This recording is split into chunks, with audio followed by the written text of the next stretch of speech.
નમસ્કાર વિદ્યાર્થી મિત્રો, હું પૂનમ કોમલ શ્રી સરમણભાઈ મારુ હાઈસ્કૂલ નગીચાણા વતી તમારું અહીં મારી આ યુટ્યુબ ચેનલમાં હાર્દિક સ્વાગત કરું છું.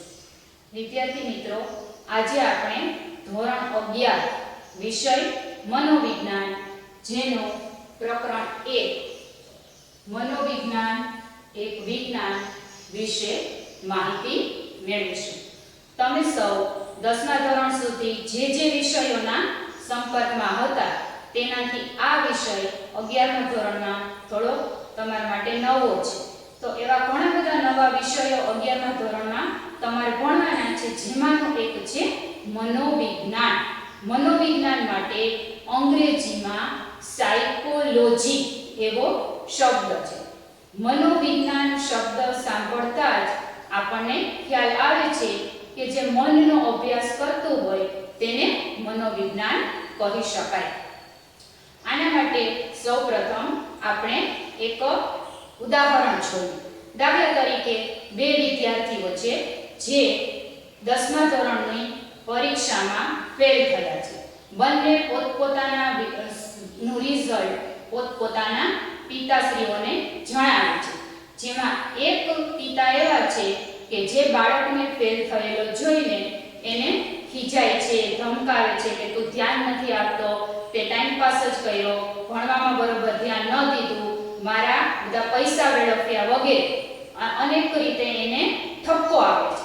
જ્યારે બીજા વિદ્યાર્થીના પિતા છે તે એનું ફેલનું રિઝલ્ટ જોઈને પણ એને સાંત્વના આપે છે, એને સધિયારો આપે છે કે કાંઈ વાંધો નહીં, ભલે તો ફેલ થયો તો બીજી વખત પરીક્ષા આવશે, એમાં તો સારી રીતે પ્રયાસ કરજે એટલે પાસ થઈ જઈશ, અત્યારે ફેલ થયો તો કાંઈ વાંધો નહીં, હવે વ્યવસ્થિત ધ્યાન દઈને ફરીથી તું મહેનત કરી અને રિઝલ્ટ પાછું સારું લઈ આવવાનો પ્રયત્ન કરજે.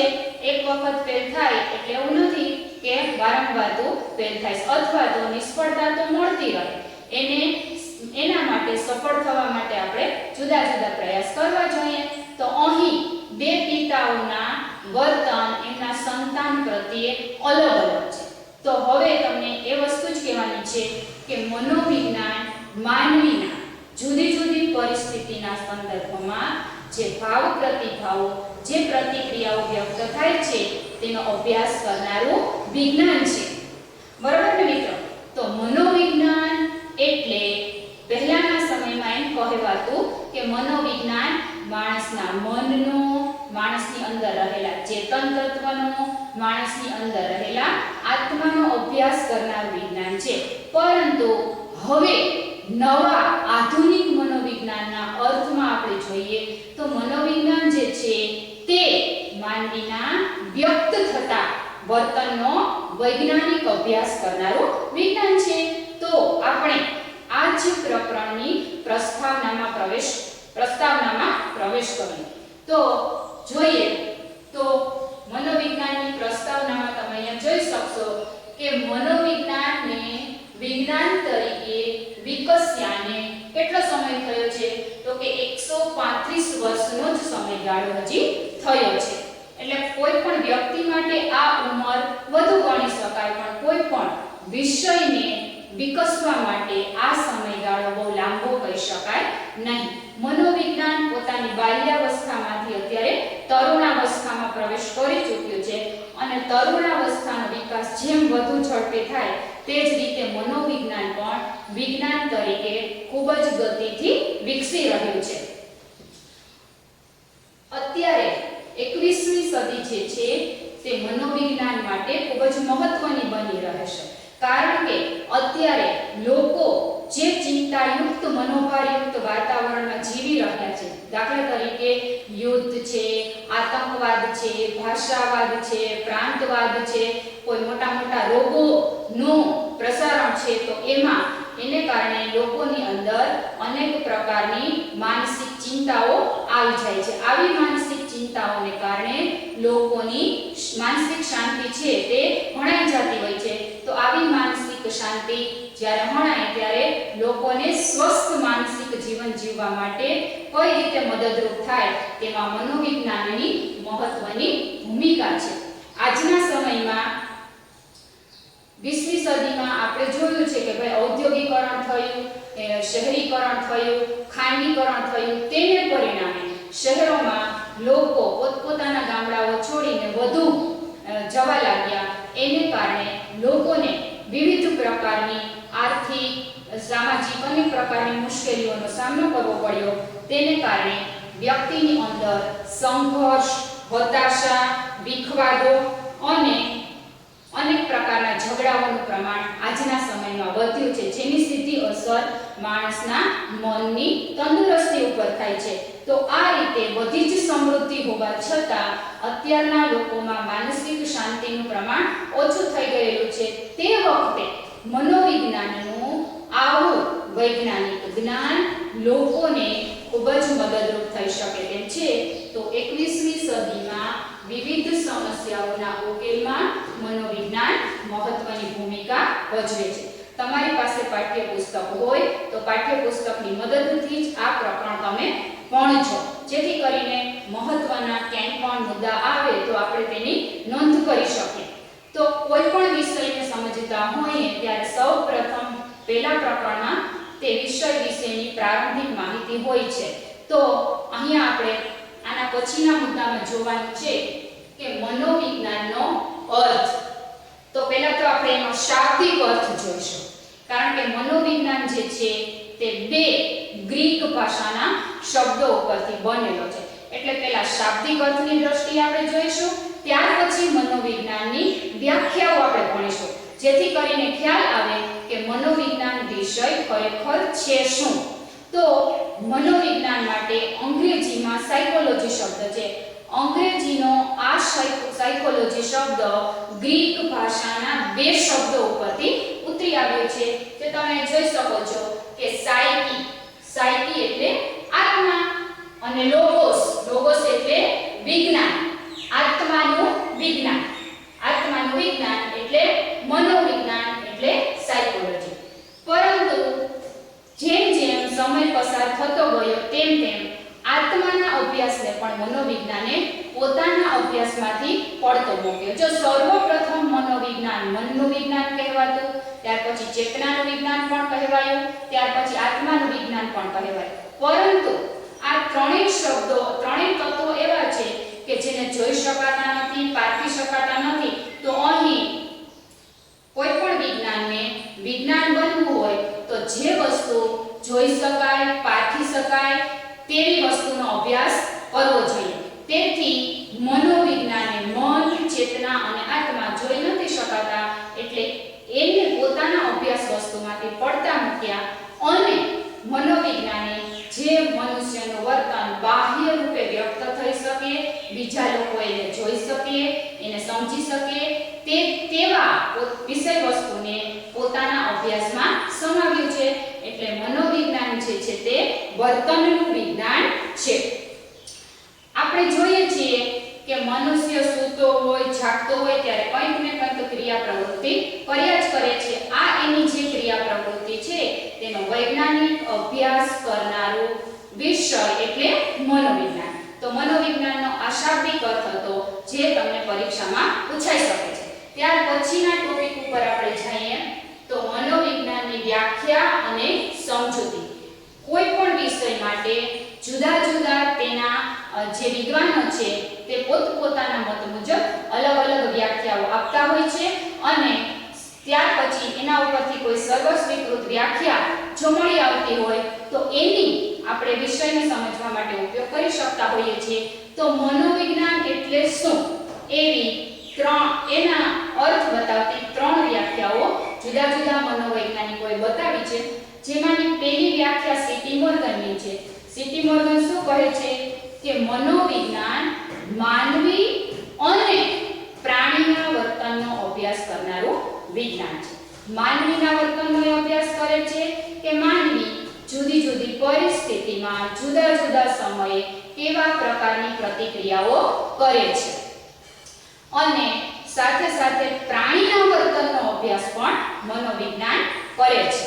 તમે જેમ જેમ આગળ વધશો અભ્યાસક્રમમાં તેમ ખ્યાલ આવશે કે જુદા જુદા મનોવૈજ્ઞાનિકોએ કેટલાક પ્રાણીઓ ઉપર પણ પ્રયોગશાળામાં વૈજ્ઞાનિક પદ્ધતિઓથી પ્રયોગો કરી અને મનુષ્યના વર્તન માટેના સિદ્ધાંતો શોધી કાઢ્યા છે. તેથી માનવી અને પ્રાણીના વર્તનનો અભ્યાસ કરનારું વિજ્ઞાન એટલે મનોવિજ્ઞાન.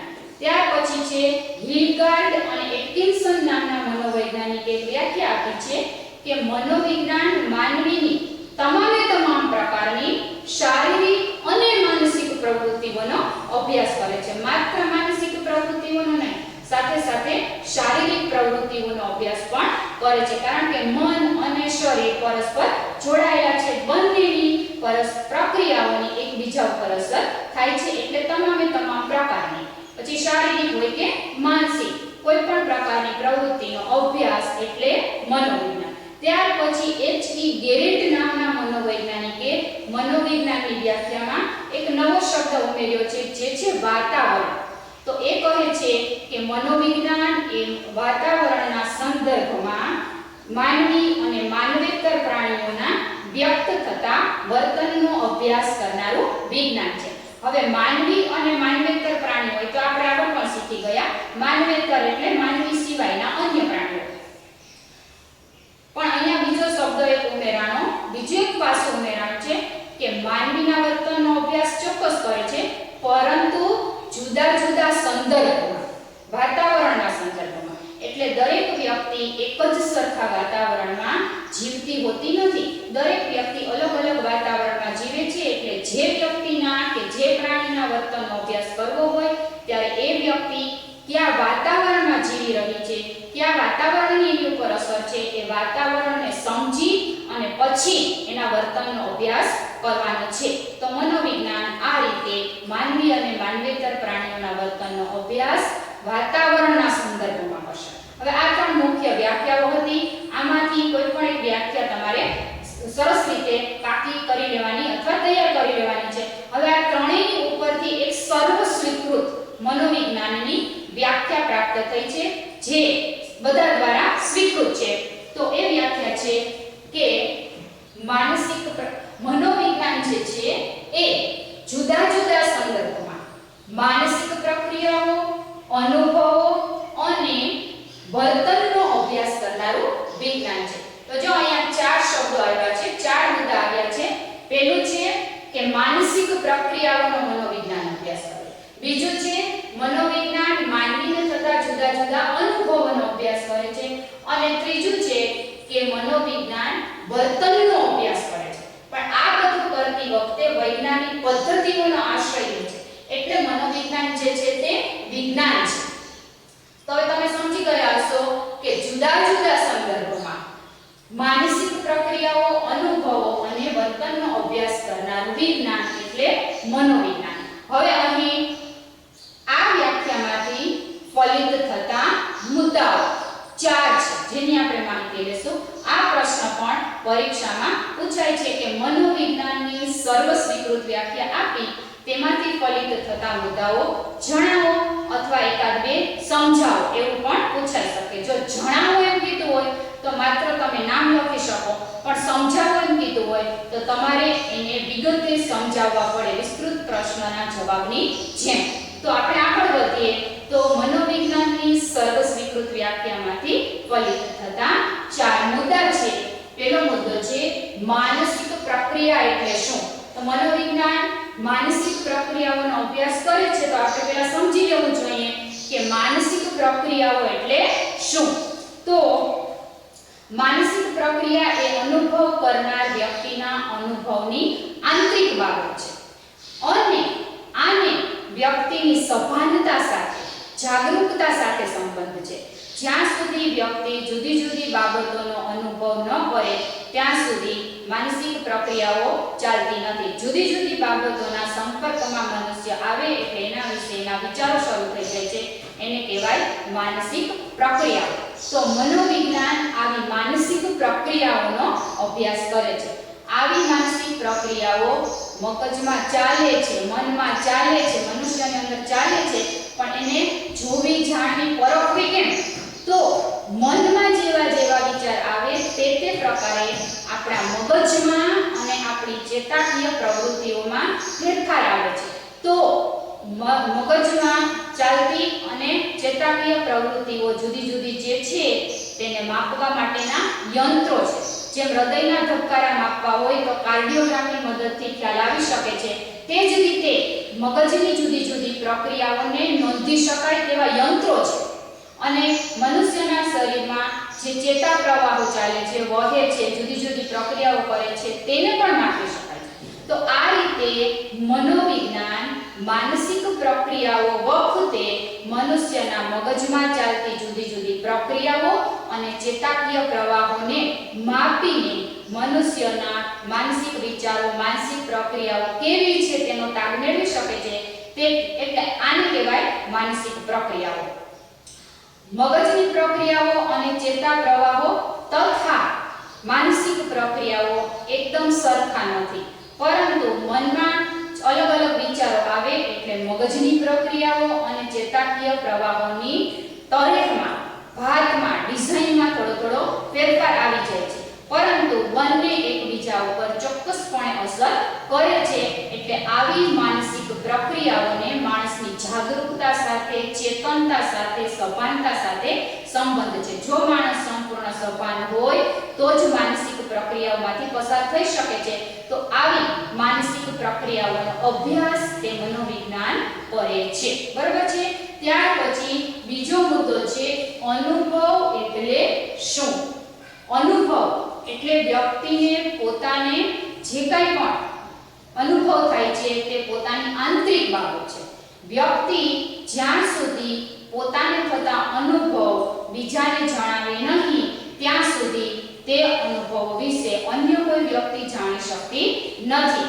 કોણ શું વિચારે છે, કોણ કઈ બાબત, ઘટના કે પરિસ્થિતિ વિશે કેવો અનુભવ ધરાવે છે તે પોતે ન કહે ત્યાં સુધી ખ્યાલ આવતો નથી. દાખલા તરીકે શિક્ષક વર્ગમાં ભણાવતા હોય ત્યારે ઘણા બધા વિદ્યાર્થીઓને એ શિક્ષક વિશે અલગ અલગ અનુભવ હોય છે, પણ એ બધા પોતાના મંતવ્યો રજૂ ન કરે, અભિવ્યક્ત ન કરે ત્યાં સુધી ખબર પડતી નથી કે કોઈ વ્યક્તિને કેવા પ્રકારનો અનુભવ થઈ રહ્યો છે. બરાબર છે. તો આવા વ્યક્તિને થતા આંતરિક અનુભવોનો અભ્યાસ મનોવિજ્ઞાન કરે છે, કારણ કે આ અનુભવોથી જ વ્યક્તિનું વર્તન ઘડાય છે. એટલે વર્તનનો અભ્યાસ કરવો હોય તો આવા અનુભવોનો અભ્યાસ મનોવિજ્ઞાને કરવો જોઈએ. તો આવી બાબતને કહેવાય આંતરિક અનુભવ. ત્યાર પછી ત્રીજા મુદ્દા ઉપર આપણે જઈએ તો વર્તન એટલે શું? વર્તન એટલે કોઈ પણ ઉદ્દીપક પ્રત્યે પ્રતિક્રિયા આપવાની પ્રક્રિયા. મનુષ્ય સામે વાતાવરણમાં કોઈ પણ ઉદ્દીપક આવશે એટલે મનુષ્ય એની સામે પ્રતિક્રિયા કરશે. દાખલા તરીકે એની સામે અચાનક સાપ આવી જાય, અચાનક કોઈ દુર્ઘટના ઘટી જાય ત્યારે વ્યક્તિ એનાથી બચવાનો પ્રયાસ જે કરે છે તે એની પ્રતિક્રિયા છે. કાંટા ઉપર આપણો પગ આવી જાય તો આપણે પગને તરત જ ખેંચી લઈએ છીએ, આ આપણી પ્રતિક્રિયા છે. તો કોઈ પણ પ્રકારની વાતાવરણમાં એવા ઉદ્દીપક, એવી વ્યક્તિ, એવી ઘટના ઉપસ્થિત થાય કે વ્યક્તિનું ધ્યાન એના તરફ ખેંચાય અને વ્યક્તિ એના પ્રત્યે કોઈ પણ પ્રકારનો જે પ્રતિભાવ આપે છે એને આપણે વર્તન કહીશું. હવે આવા વર્તનનો અભ્યાસ મનોવિજ્ઞાન કરે છે. વર્તન અનેક પ્રકારના હોય, સરળથી માંડી અને જટિલ સુધીના વર્તન હોય છે, જેમાં બાહ્ય જોઈ શકાય તેવા વર્તન પણ હોય અને ન જોઈ શકાય તેવા પણ વર્તન હોય. શારીરિક ચેષ્ટાઓ, હલનચલનો સંકેતો રૂપે પણ વર્તન હોય અને આંતરિક વર્તન પણ હોય. જે મનની અંદર વિચારો ચાલે છે એ વિચારોને કોઈ જોઈ શકતું નથી, પરંતુ એને પણ આપણે વર્તન જ કહી શકીએ. તો આ રીતે જે જોઈ શકાય, ન જોઈ શકાય, આંતરિક અને બાહ્ય દરેક પ્રકારના વર્તનનો અભ્યાસ મનોવિજ્ઞાન કરે છે. તો આને કહેવાય વર્તન એટલે શું? તો આને કહેવાય વર્તન. જુદા જુદા ઉદ્દીપક પ્રત્યે વ્યક્તિ જે પોતાનો રિસ્પોન્સ, જે પોતાની પ્રતિક્રિયા આપે એને આપણે વર્તન કહીશું. દાખલા તરીકે શિક્ષક ક્લાસમાં પ્રવેશે ત્યારે વિદ્યાર્થીઓ શિષ્ટાચારના ભાગરૂપે ઊભા થઈને નમસ્તે કરે છે. તો આ જે છે એ વિદ્યાર્થીઓનું વર્તન છે. ત્યાર પછીનો મુદ્દો જોઈએ તો વિજ્ઞાન એટલે શું? વિજ્ઞાન એટલે વિશિષ્ટ જ્ઞાન, વિશિષ્ટ પ્રકારની વૈજ્ઞાનિક પદ્ધતિઓના ઉપયોગથી સાબિત કરેલું વિશિષ્ટ પ્રકારનું જ્ઞાન એને કહેવાય વિજ્ઞાન. વિજ્ઞાનના 4 મહત્વના લક્ષણો છે: પુનરાવર્તન, પરિવર્તન, નિયંત્રણ અને વસ્તુલક્ષિતા. પુનરાવર્તન એટલે શું? તો કે વારંવાર એકને એક વસ્તુનો અભ્યાસ થઈ શકે તો ઝીણવટ ભરેલી માહિતી પણ એમાંથી આપણને ખ્યાલ આવે અને કોઈ પણ માહિતી તપાસ્યા વિનાની ન રહી જાય. એટલે વૈજ્ઞાનિકને કે મનોવૈજ્ઞાનિકને કોઈ પણ બાબતનો અભ્યાસ કરવો છે તો જ્યાં સુધી સચોટ પરિણામ ન મળે ત્યાં સુધી વારંવાર એ બાબતનો તે અભ્યાસ કરી શકે છે. એને કહેવાય પુનરાવર્તન. પરિવર્તન બીજું લક્ષણ છે. પરિવર્તન એટલે જુદા જુદા ચલોમાં, જુદા જુદા ઘટકોમાં વારંવાર ફેરફાર કરી અને એના કાર્યકારણના સંબંધને જાણવામાં આવે એને કહેવાય પરિવર્તન. ત્યાર પછી છે નિયંત્રણ. નિયંત્રણ એટલે શું? તો કે જે એક જ ચલની અસર પરિણામ ઉપર તપાસવી છે તે સિવાયના ચલોને બાકાત રાખવા. દાખલા તરીકે ધોરણ 11 ના વિદ્યાર્થીઓના વર્તનનો અભ્યાસ કરવો છે તો એની અંદર ધોરણ 12 ના વિદ્યાર્થીઓનો સમાવેશ કરવાનો નથી. તો અહીં ધોરણ 12 ના વિદ્યાર્થીઓને આપણે અભ્યાસમાંથી બાકાત રાખ્યા છે. એ જ રીતે કોઈ ચોક્કસ ઉંમરના વિદ્યાર્થીઓ ઉપર અભ્યાસ કરવો હોય કે ભાઈ 15 વર્ષની ઉંમર સુધીના જ વિદ્યાર્થીઓનો અભ્યાસ, તો 15 થી ઉપરની કોઈ પણ ઉંમરની વ્યક્તિને અભ્યાસમાં સમાવિષ્ટ કરાતી નથી. તો જે ચલનો અભ્યાસ કરવો છે તે સિવાયના ચલોની અસરને પ્રવેશવા ન દેવી તેને કહેવાય નિયંત્રણ. જો આવું થઈ જાય તો પરિણામ છે એમાં ભૂલ આવે છે, એને પ્રાયોગિક ભૂલ કહેવાય છે. ત્યાર પછી છે વસ્તુલક્ષિતા. ચોથું વિજ્ઞાનનું લક્ષણ છે વસ્તુલક્ષિતા. વસ્તુલક્ષિતા એટલે શું? તટસ્થતા એટલે વસ્તુલક્ષિતા.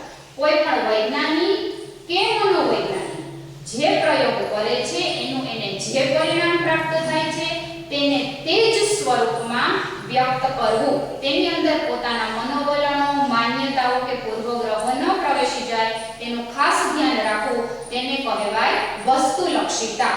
તો આ રીતે વિજ્ઞાનના 4 લક્ષણ છે. વિજ્ઞાનના લક્ષણો પણ પરીક્ષામાં પૂછાઈ શકે છે કે વિજ્ઞાનના લક્ષણો જણાવો. આ 4 લક્ષણો છે: પુનરાવર્તન, પરિવર્તન, નિયંત્રણ અને વસ્તુલક્ષિતા. આ રીતે વિજ્ઞાન કોને કહેવાય કે જેની અંદર આ 4 લક્ષણો હોય, વિશિષ્ટ પદ્ધતિઓથી વૈજ્ઞાનિક જ્ઞાન આપતું હોય તેને કહેવાય વિજ્ઞાન. તો મનોવિજ્ઞાન પણ આ જ બધી વિજ્ઞાનની પદ્ધતિઓનો ઉપયોગ માનવ વર્તનને સમજવા માટે કરે છે. એટલે મનોવિજ્ઞાન જે છે તે વિજ્ઞાન છે. મનોવિજ્ઞાન માનવીની ન જોઈ શકાય તેવી માનસિક પ્રવૃત્તિઓની આધારભૂત માહિતી મેળવવા માટે આ રીતે વિજ્ઞાનના લક્ષણોનો ઉપયોગ કરીને માનવ વર્તન વિશે સ્પષ્ટ સચોટ વૈજ્ઞાનિક માહિતી આપે છે. એટલા માટે મનોવિજ્ઞાન છે તે વિજ્ઞાન છે. હવે ત્યાર પછી આપણે જોઈએ તો મનોવિજ્ઞાનનું સ્વરૂપ. કોઈ પણ વિષય કઈ બાબતોનો અભ્યાસ કરે છે, એના લક્ષણો કેવા છે તે જાણવું જોઈએ. તો મનોવિજ્ઞાનનું સ્વરૂપ એ એના લક્ષણો બતાવે છે. જેમ કોઈ માનવીને સમજવો હોય તો તેના સ્વભાવના લક્ષણો વિશે માહિતગાર થવું પડે, એમ કોઈ વિષયને સમજવો હોય તો એ વિષયના લક્ષણો આપણે જાણવા પડે, એની માહિતી લેવી પડે. તો મનોવિજ્ઞાનનું સ્વરૂપ, મનોવિજ્ઞાનનું સ્વરૂપ શું છે તે આપણે જોઈએ. તો મનોવિજ્ઞાનના સ્વરૂપમાં તેના 4 લક્ષણો સમાવિષ્ટ છે કે મનોવિજ્ઞાન વિજ્ઞાન છે, મનોવિજ્ઞાન પ્રાકૃતિક વિજ્ઞાન છે, મનોવિજ્ઞાન સામાજિક વિજ્ઞાન છે, મનોવિજ્ઞાન વાર્તનિક વિજ્ઞાન છે. આ 4 મુદ્દાઓને આપણે વિગતે સમજીએ. તો સૌપ્રથમ મનોવિજ્ઞાનનું પહેલું લક્ષણ છે કે મનોવિજ્ઞાન એ વિજ્ઞાન છે. મનોવિજ્ઞાનનો વિષય તરીકે અભ્યાસ માનવ વર્તનને સમજવાના પ્રયાસો જેટલો જ જૂનો છે. બહુ જૂના સમયથી 135 વર્ષ કરતા પણ જૂના સમયથી માનવ વર્તનને સમજવાનો અભ્યાસ થતો જ આવ્યો છે. પરંતુ વૈજ્ઞાનિક રીતે અભ્યાસ ક્યારથી શરૂ થયો? તો એક વિલેમ વુન્ટ નામના મનોવૈજ્ઞાનિક છે જેમણે 1879 જર્મનીના લિપ્ઝિગ શહેરમાં પ્રથમ મનોવૈજ્ઞાનિક પ્રયોગશાળા સ્થાપી. એટલા માટે વિલેમ વુન્ટને મનોવિજ્ઞાનના પિતા વંટે મનોવિજ્ઞાનને પણ વિજ્ઞાન તરીકેનો દરજ્જો અપાવ્યો છે. એટલે પ્રથમ મનોવિજ્ઞાનને વિજ્ઞાન તરીકેનો દરજ્જો અપાવનારનો યશ વિલ્હેમ વુન્ટના ફાળે જાય છે. આ જે મુદ્દો છે એની નીચે તમારે અંડરલાઈન કરી લેવાની છે, જેથી કરીને આ પ્રશ્ન પૂછાય વિકલ્પમાં તો તમને ખ્યાલ આવે. અને ખાસ કોઈ પણ વિષયના પિતા, કોઈ પણ વિષયના પ્રણેતા કોણ છે આપણે યાદ રાખવું જ પડે. તો મનોવિજ્ઞાનના પિતા છે વિલ્હેમ વુન્ટ. હવે સૌપ્રથમ જ્યારે વિલ્હેમ વુન્ટે પ્રયોગશાળા શરૂ કરી ત્યારથી મનોવિજ્ઞાનનો વૈજ્ઞાનિક પદ્ધતિઓથી અભ્યાસ, મનોવિજ્ઞાનના વિષય વસ્તુનો અભ્યાસ થવા લાગ્યો. તો આપણે અગાઉ પણ જોયું છે કે કોઈ પણ વિષયનો અભ્યાસ તેની વિશિષ્ટ વૈજ્ઞાનિક પદ્ધતિઓના કારણે વિજ્ઞાન છે. કોઈ પણ વિષય વિશિષ્ટ વૈજ્ઞાનિક પદ્ધતિઓનો ઉપયોગ કરતો હોય ને તો જ એ વિજ્ઞાન કહેવાય. માત્ર માન્યતાઓના આધારે, તાર્કિક વિચારણાઓના આધારે પોતાના વિષય વસ્તુની બાબતો રજૂ કરતો હોય તો એ વૈજ્ઞાનિક સિદ્ધાંતો બની શકતા નથી. માટે જે વિશિષ્ટ વૈજ્ઞાનિક પદ્ધતિઓનો ઉપયોગ કરે એ જ વિજ્ઞાન થઈ શકે છે. તો મનોવિજ્ઞાને આ રીતે વિશિષ્ટ વૈજ્ઞાનિક પદ્ધતિઓનો ઉપયોગ કરીને માનવ વર્તનનો વૈજ્ઞાનિક અભ્યાસ કરવાનો પ્રયાસ કર્યો છે. એ દિશામાં મનોવિજ્ઞાન ખૂબ જ વિકસિત થઈ ચૂક્યું છે. માટે કહી શકાય કે મનોવિજ્ઞાન વિજ્ઞાન છે. તો મનોવિજ્ઞાનના સ્વરૂપમાં પ્રથમ લક્ષણ આવશે મનોવિજ્ઞાન વિજ્ઞાન છે. ત્યાર પછી મનોવિજ્ઞાનનો સ્વરૂપનો બીજો મુદ્દો શું છે? તો કે મનોવિજ્ઞાન જે છે તે પ્રાકૃતિક વિજ્ઞાન છે. પ્રાકૃતિક એટલે કુદરતી. મનુષ્ય પણ પ્રકૃતિનો જ અંશ છે. આવા મનુષ્યના વર્તનનો અભ્યાસ મનોવિજ્ઞાન કરે છે. એટલા માટે મનોવિજ્ઞાન પ્રાકૃતિક વિજ્ઞાન છે. એ સિવાય જોઈએ તો પ્રાકૃતિક પરિસ્થિતિમાં, કુદરતી પરિસ્થિતિમાં માનવ વર્તનનું નિરીક્ષણ મનોવિજ્ઞાન વૈજ્ઞાનિક ઢબે કરે છે.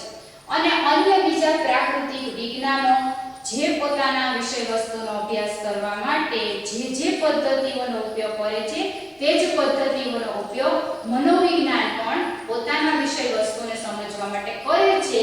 તેથી કહી શકાય કે મનોવિજ્ઞાન પ્રાકૃતિક વિજ્ઞાન છે. ત્યાર પછી આપણે ત્રીજો મુદ્દો જોઈએ તો મનોવિજ્ઞાન સામાજિક વિજ્ઞાન છે. સામાજિક એટલે સમાજને લગતું. મનુષ્ય સામાજિક પ્રાણી છે. સમાજમાં રહે છે. કુટુંબમાં, અન્ય સામાજિક ક્ષેત્રોમાં, જ્ઞાતિના મેળાવડાઓમાં, ધર્મની બાબતમાં, ભાષાની બાબતમાં દરેક મનુષ્યના અલગ અલગ સમાજો છે. એ અલગ અલગ સમાજોમાં મનુષ્ય બીજા મનુષ્ય સાથે આંતરક્રિયાત્મક વ્યવહારોથી જોડાયેલો છે. તો આવા આંતરક્રિયાત્મક સામાજિક વ્યવહારો, સામાજિક વાતાવરણની મનુષ્યના વર્તન ઉપર અસર પડે કે ન પડે? પડે, ચોક્કસ પ્રકારે. તે માટે મનોવિજ્ઞાન સામાજિક પ્રાણી એવા મનુષ્યના વર્તનનો અભ્યાસ કરતું હોવાથી મનોવિજ્ઞાન સામાજિક વિજ્ઞાન છે. દરેક મનુષ્ય જે પ્રકારના સામાજિક વાતાવરણમાં રહે છે તે સામાજિક વાતાવરણનો વાતાવરણનો સંદર્ભ લઈને મનોવિજ્ઞાન મનુષ્યના વર્તનનો અભ્યાસ કરતું હોવાથી મનોવિજ્ઞાન છે તે સામાજિક વિજ્ઞાન છે. મનોવિજ્ઞાન છે તે જુદી જુદી સામાજિક પરિસ્થિતિઓમાં વ્યક્તિના વ્યક્ત થતા વર્તનનો અભ્યાસ કરે છે. દાખલા તરીકે ગ્રામ્ય સમાજની કોઈ યુવતી હોય ને મોટા શહેરની કોઈ યુવતી હોય તો બંનેના વર્તનમાં, બંનેના પોશાકમાં, બંનેની રીતભાતમાં ઘણો બધો તફાવત હશે. તો આવી જુદી જુદી સંસ્કૃતિ, જુદા જુદા સમાજના વાતાવરણનો સંદર્ભ લઈને મનોવિજ્ઞાન કોઈ પણ વ્યક્તિના વર્તનને સમજાવે છે. તેથી મનોવિજ્ઞાન છે તે સામાજિક વિજ્ઞાન છે. ત્યાર પછી આપણે જોઈએ તો મનોવિજ્ઞાનના સ્વરૂપનો છેલ્લો મુદ્દો છે મનોવિજ્ઞાન વાર્તનિક વિજ્ઞાન છે. તો આપણે આગળ વાત થઈ ગઈ કે મનોવિજ્ઞાન કોનો અભ્યાસ કરે છે? વર્તન. જેનો અભ્યાસ કરતો હોય તે પ્રકારનું એ વિજ્ઞાન હોય તો વર્તનનો અભ્યાસ કરે છે એટલે મનોવિજ્ઞાન વાર્તનિક વિજ્ઞાન છે. જે વિજ્ઞાનો માનવી કે પ્રાણીના વર્તનનો અભ્યાસ કરે તેને વાર્તનિક વિજ્ઞાનો કહેવાય. એમાંનું એક મનોવિજ્ઞાન છે. આવું વર્તન વ્યક્તિનું જુદા જુદા ક્ષેત્રમાં વ્યક્ત થતું હોય છે. તો આવા જ બીજા વાર્તા નૃવંશશાસ્ત્ર, રાજ્યશાસ્ત્ર, અર્થશાસ્ત્ર, આ બધા શાસ્ત્રો છે તે જુદા જુદા સંદર્ભમાં વ્યક્ત થતા માનવીના વર્તનનો વૈજ્ઞાનિક અભ્યાસ કરે છે. એટલે મનોવિજ્ઞાન પણ આ જ રીતે માનવીના વર્તનનો અભ્યાસ કરનારું વિજ્ઞાન છે. જો કે હવે શુદ્ધ વિજ્ઞાનો, પ્રાકૃતિક વિજ્ઞાનો કે સામાજિક વિજ્ઞાનો વચ્ચે બહુ કોઈ તફાવત રહ્યો નથી, કારણ કે મનોવિજ્ઞાન પણ માનવ વર્તનને સમજાવવા માટે ભૌતિક વિજ્ઞાન જેવા વિજ્ઞાનોના સિદ્ધાંતોનો ઉપયોગ કરે છે. કારણ કે મનુષ્યનું મન એના શરીરમાં રહેલું છે અને શારીરિક બંધારણને, શારીરિક રચનાઓને સમજાવવાનું કામ શરીર રચના વિજ્ઞાન અને ભૌતિક વિજ્ઞાન કરે છે. તો એના જ્ઞાનનો પણ મનોવિજ્ઞાને માનવ વર્તનને સમજાવવા માટે ઉપયોગ કરવો પડે. આ રીતે મનોવિજ્ઞાન જુદા જુદા સંદર્ભમાં વ્યક્ત થતા માનવીની માનસિક પ્રક્રિયાઓને લગતા વર્તનનો અભ્યાસ કરનાર વિજ્ઞાન હોવાથી મનોવિજ્ઞાન જે છે તે વાર્તનિક વિજ્ઞાન છે. તો મિત્રો, આ હતું મનોવિજ્ઞાનનું સ્વરૂપ. તો મનોવિજ્ઞાનનું સ્વરૂપ સમજાવો એવો પ્રશ્ન પણ તમને પરીક્ષામાં પૂછાઈ શકે છે. તો એને મુદ્દાસર તમારે યાદ રાખવાનો છે. અને હવે 11મા ધોરણમાં તમારે મોટા વિસ્તૃત પ્રશ્નો કેમ લખવા તેની થોડી પ્રેક્ટિસ પાડવી જોઈશે.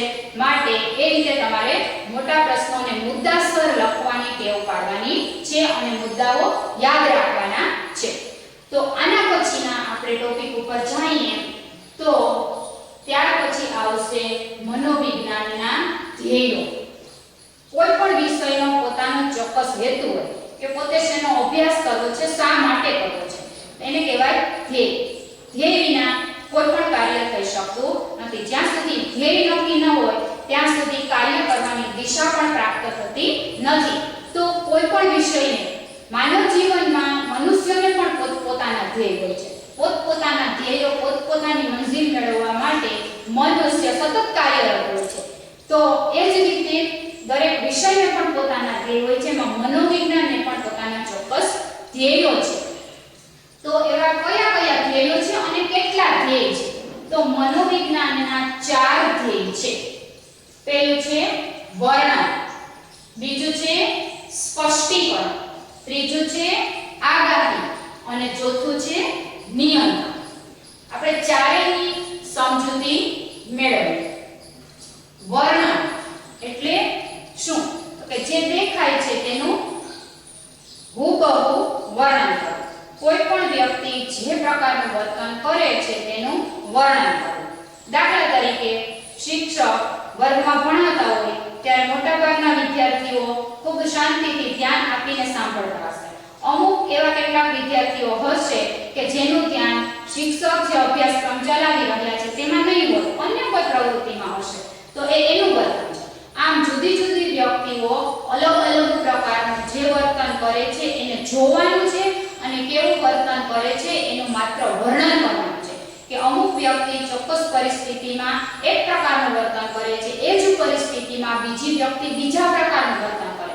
તો કોણ કેવું વર્તન કરી રહ્યું છે તેનું નિરીક્ષણ કરી માત્ર તેનું વર્ણન કરવાનું છે, તેને કહેવાય વર્ણન. તો મનોવિજ્ઞાનનું ધ્યેય માનવ વર્તનનું વર્ણન કરવાનું છે. મનોવિજ્ઞાનનું વિષય વસ્તુ શું છે? માનવ વર્તન. એટલા માટે માનવી જે વર્તન કરી રહ્યો છે તે બાહ્ય દેખાય એવું છે, એટલે કે શારીરિક છે કે માનસિક છે, જોઈ શકાય તેવું છે કે ન જોઈ શકાય તેવું છે, તે બધાનું મનોવિજ્ઞાન વર્ણન કરે છે. એટલે મનોવિજ્ઞાનનું પહેલું ધ્યેય છે વર્ણન. ત્યાર પછી મનોવિજ્ઞાનનું બીજું ધ્યેય છે સ્પષ્ટીકરણ. સ્પષ્ટીકરણ એટલે શું? તો વ્યક્તિએ જે વર્તન કર્યું છે તેના કારણો જાણવાનો પ્રયાસ કરવામાં આવે તેને સ્પષ્ટીકરણ કહેવાય. મનોવિજ્ઞાનનું બીજું ધ્યેય છે સ્પષ્ટીકરણ. માત્ર વર્ણન કરીને મનોવિજ્ઞાન અટકી જતું નથી. તો એ જે વર્તન જોવા મળ્યું તે વર્તનના કેવા કેવા કારણો છે તેનું પણ મનોવિજ્ઞાન સંશોધન કરે છે.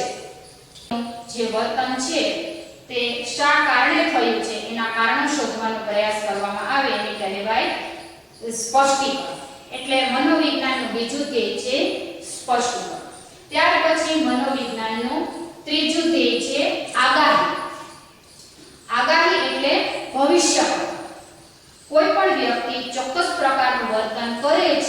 તેના આધારે તેના કારણો જાણ્યા પછી મનોવિજ્ઞાન ભવિષ્યમાં એ વ્યક્તિ કેવું વર્તન કરશે તેની આગાહી પણ કરે છે.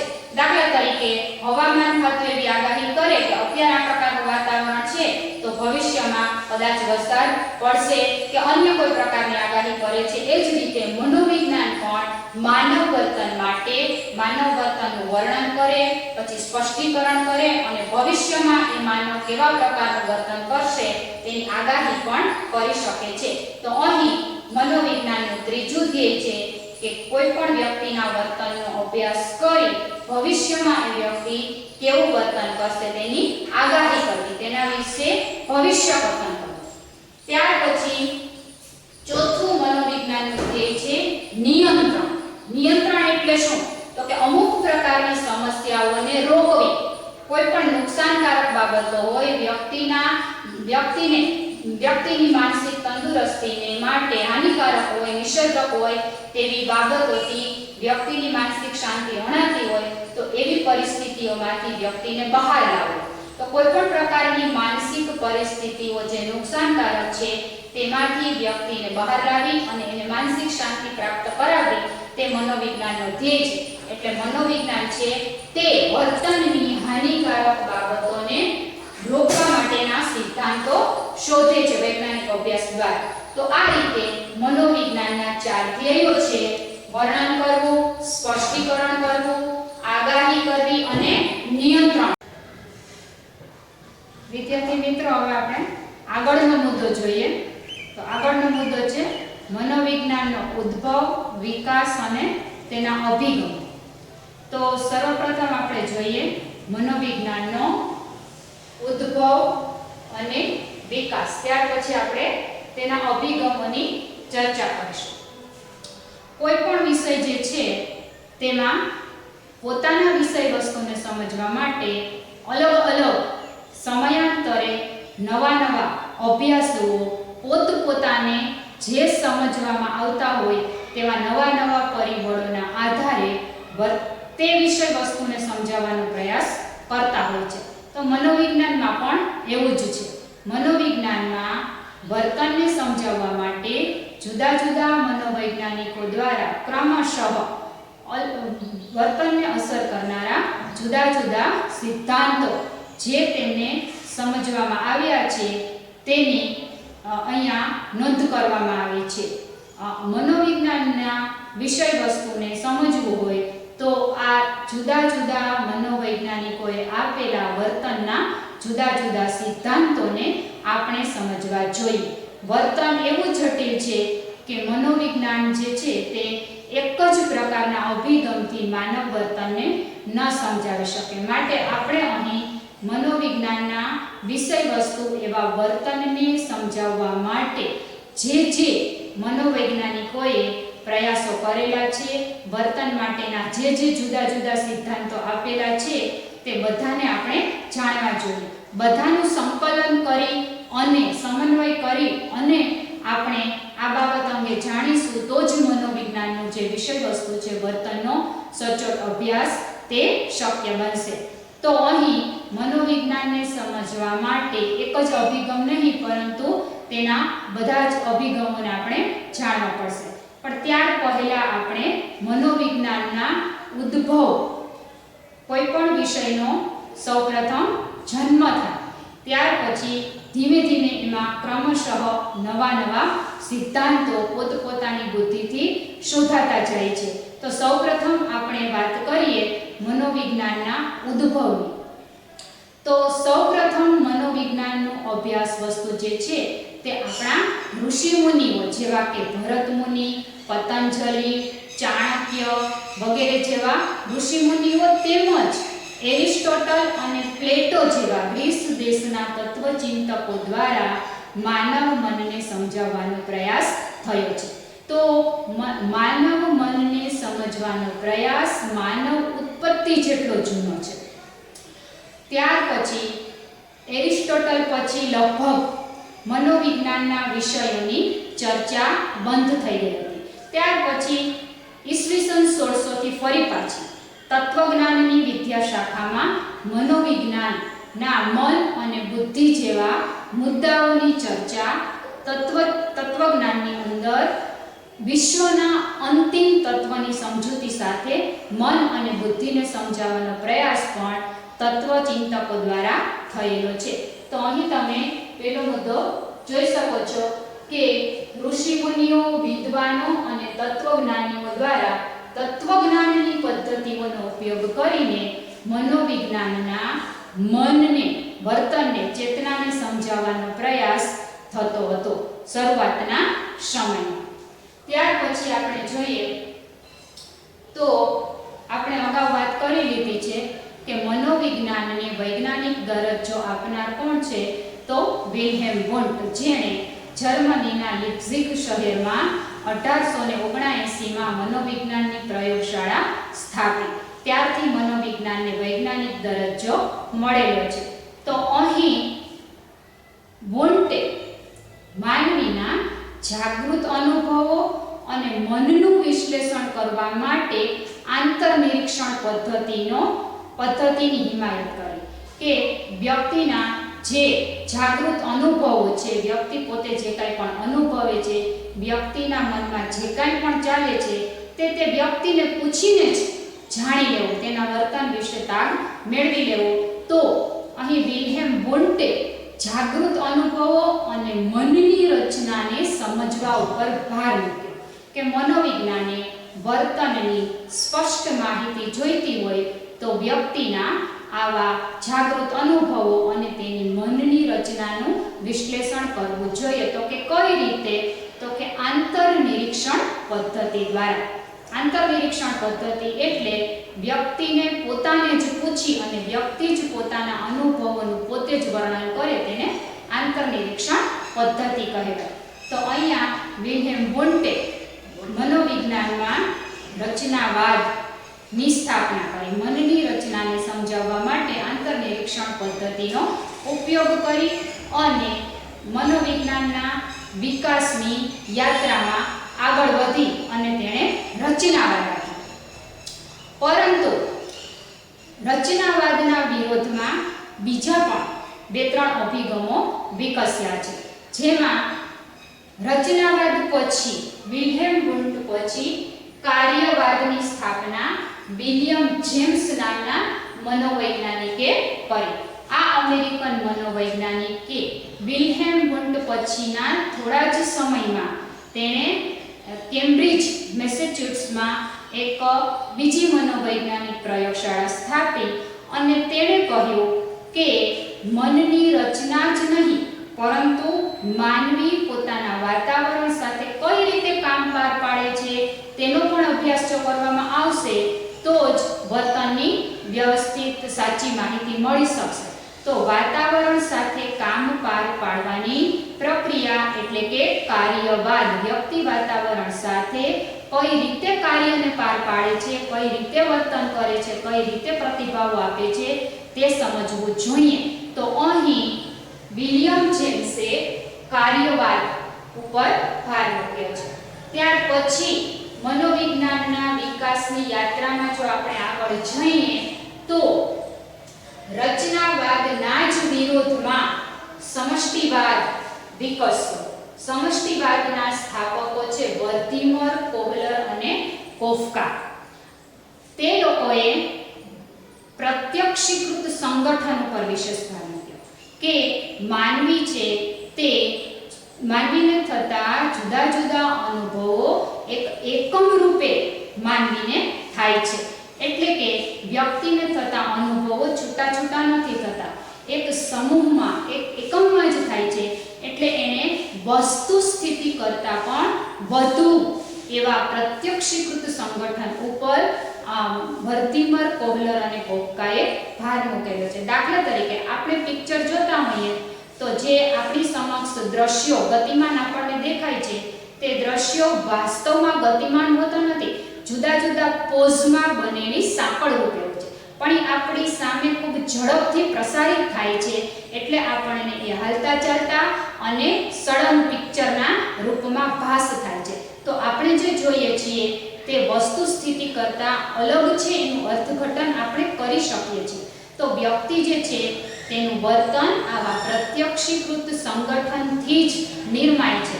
એટલે સમષ્ટિવાદીઓએ રચનાવાદનો વિરોધ કરી અને પ્રત્યક્ષીકૃત સંગઠનના અનુભવોનું વિશ્લેષણ કરવા ઉપર ભાર મૂકી અને એક નવા વાદની સ્થાપના કરી છે સમષ્ટિવાદ. ત્યાર પછી રચનાવાદના જ વિરોધમાં જે.બી. વોટસન નામના મનોવૈજ્ઞાનિકે વર્તનવાદની સ્થાપના કરી. વર્તનવાદ એટલે વોટસન એવું માનતા કે જે બાહ્ય દેખાય છે વ્યક્તિનું વર્તન, તેનો જ અભ્યાસ મનોવિજ્ઞાને કરવો જોઈએ. વોટસને મનની રચનાનો, મનનો અને ચેતનાનો બેનો વિરોધ કર્યો, કારણ કે મન અને ચેતના એવા પાસા છે કે જેને જોઈ શકાતા નથી. તેથી એ વસ્તુલક્ષી નિરીક્ષણમાં માનતા હતા. એટલે એણે એવું કીધું કે વ્યક્તિ જે પ્રતિક્રિયાઓ કરે છે તે તેની સામે આવતા ઉદ્દીપક અને પ્રતિક્રિયાના સંબંધમાં જ હોય છે. તો કોઈ પણ વ્યક્તિના વર્તનને જાણવું હોય તો જે એનું બાહ્ય વર્તન પ્રગટ છે, જે જોઈ શકાય છે, જેના હાવભાવ છે, ચેષ્ટાઓ છે, હલનચલનો છે, તેવા બાહ્ય પ્રગટ વર્તન, વાણી વગેરેનો જ અભ્યાસ મનોવિજ્ઞાને કરવો જોઈએ. ઉપરાંત તેણે વિલ્હેમ વુન્ટે આપેલી આંતરનિરીક્ષણ પદ્ધતિનો પણ વિરોધ કર્યો. શા માટે?